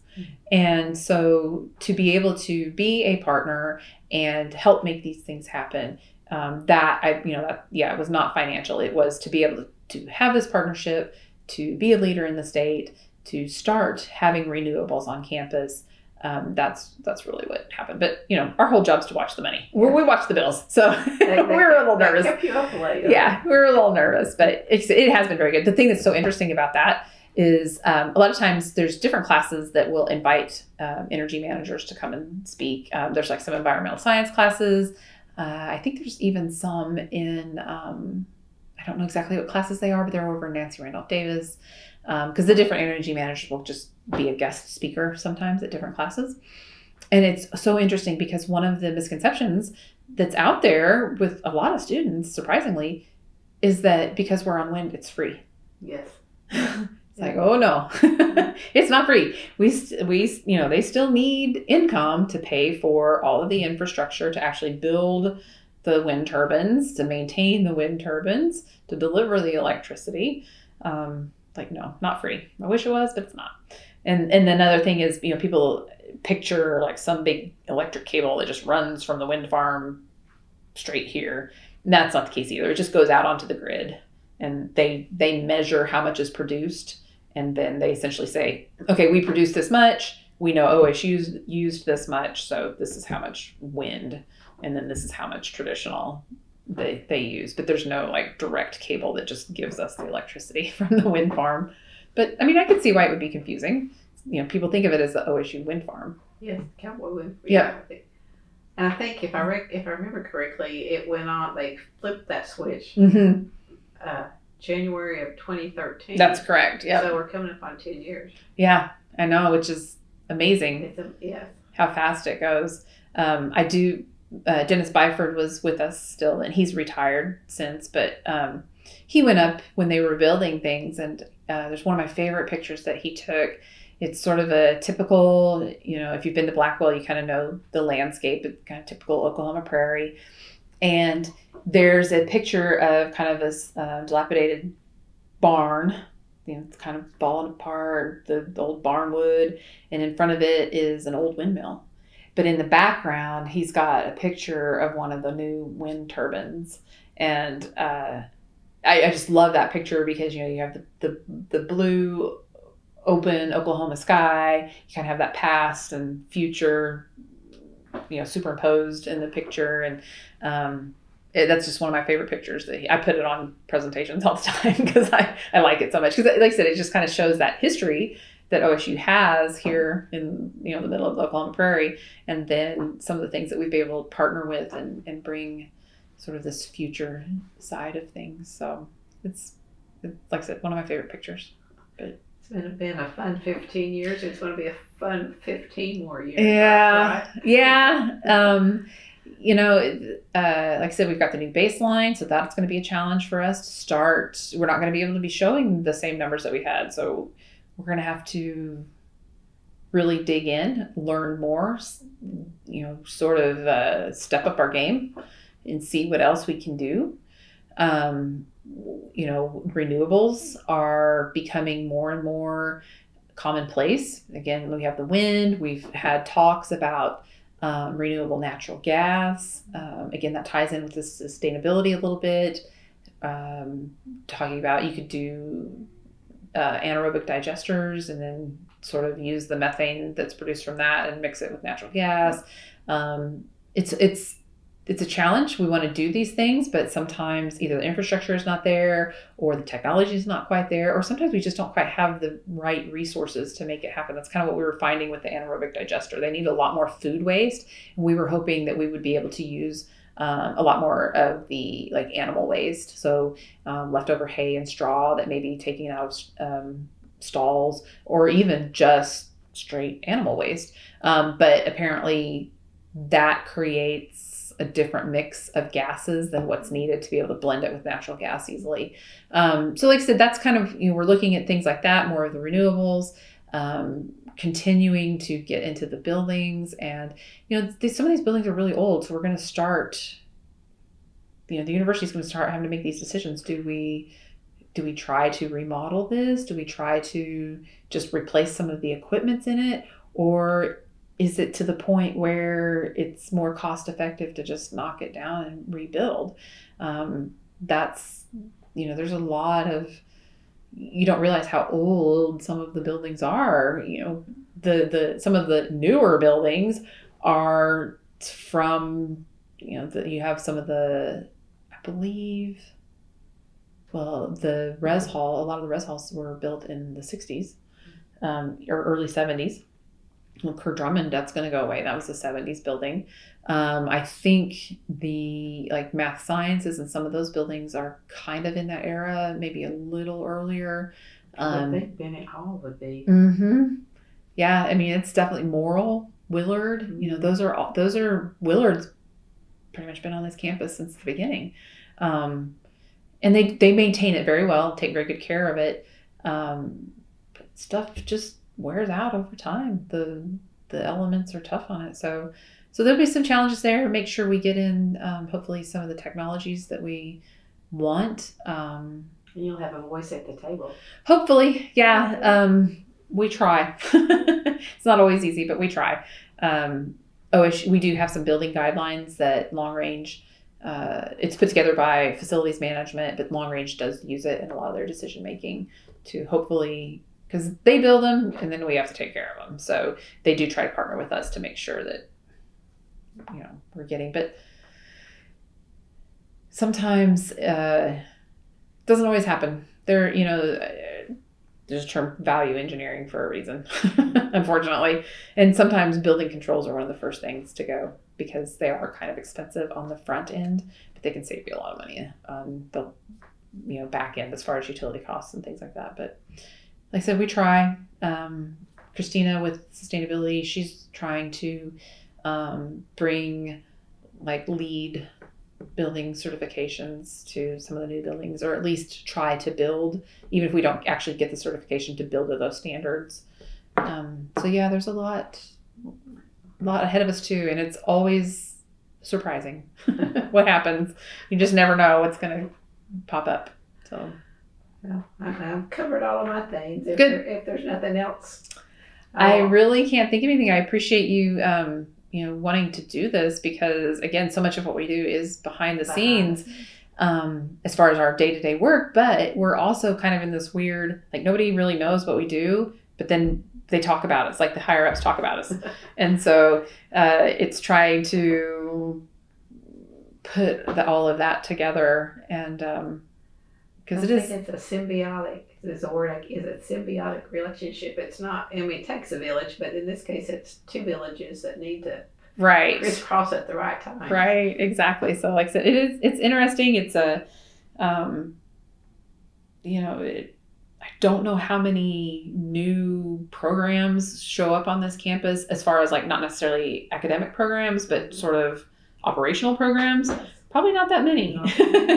And so, we were the new kids on the block for a while, and it was interesting. And like I said, there's going to be, with everybody's, I guess, just being more aware of sustainability, renewable energy, and things like that. I think we're going to find ourselves more and more in the spotlight, and not necessarily what's maybe being pushed out as far as press or marketing or that type of thing, but the expectations from actually people on campus, like, what are you doing? These, to build that culture of conservation, that now that is the expectation, and we need to be doing our jobs. So yeah, it's going to be interesting for sure. We have a big shakeup right now because we did have a person retire, so we just rearranged who was managing what buildings. It's exciting and frustrating and challenging all at the same time. Not so much from my standpoint because, again, I don't have to deal with it, but the energy manager's Bobby's just taken res life, and he's having to learn buildings he's never really even been in, and trying then to work with the people that are there, get some savings. It's always a shakeup if we have a new person. We don't get very many. It's been pretty steady. Like I said, it's with you. Three have been here. Three of us have been here, and then we just had the one retire, and then we lost one other one to retirement. I don't remember what year that was exactly. I think that was about 9 years ago. And then one in between there, I think it was about 2017 maybe. I can't remember exactly. The person that was one of the other original energy managers just found a better opportunity on campus. So we stay around pretty long time. And I think with the land grant mission, you do some research, you do some education, and then you do extension. You're teaching us that we need to go home and do these things. Exactly. Like, I can save you money on your energy bills, I promise. Like, just do these things. So it's just a matter of habits. But yeah, it's like I said, it's been an interesting. And we all need to go green for a brighter orange. Yes. So we'll end with that then. Sounds good. Thank you very much. Thank you. Appreciate it. Sure.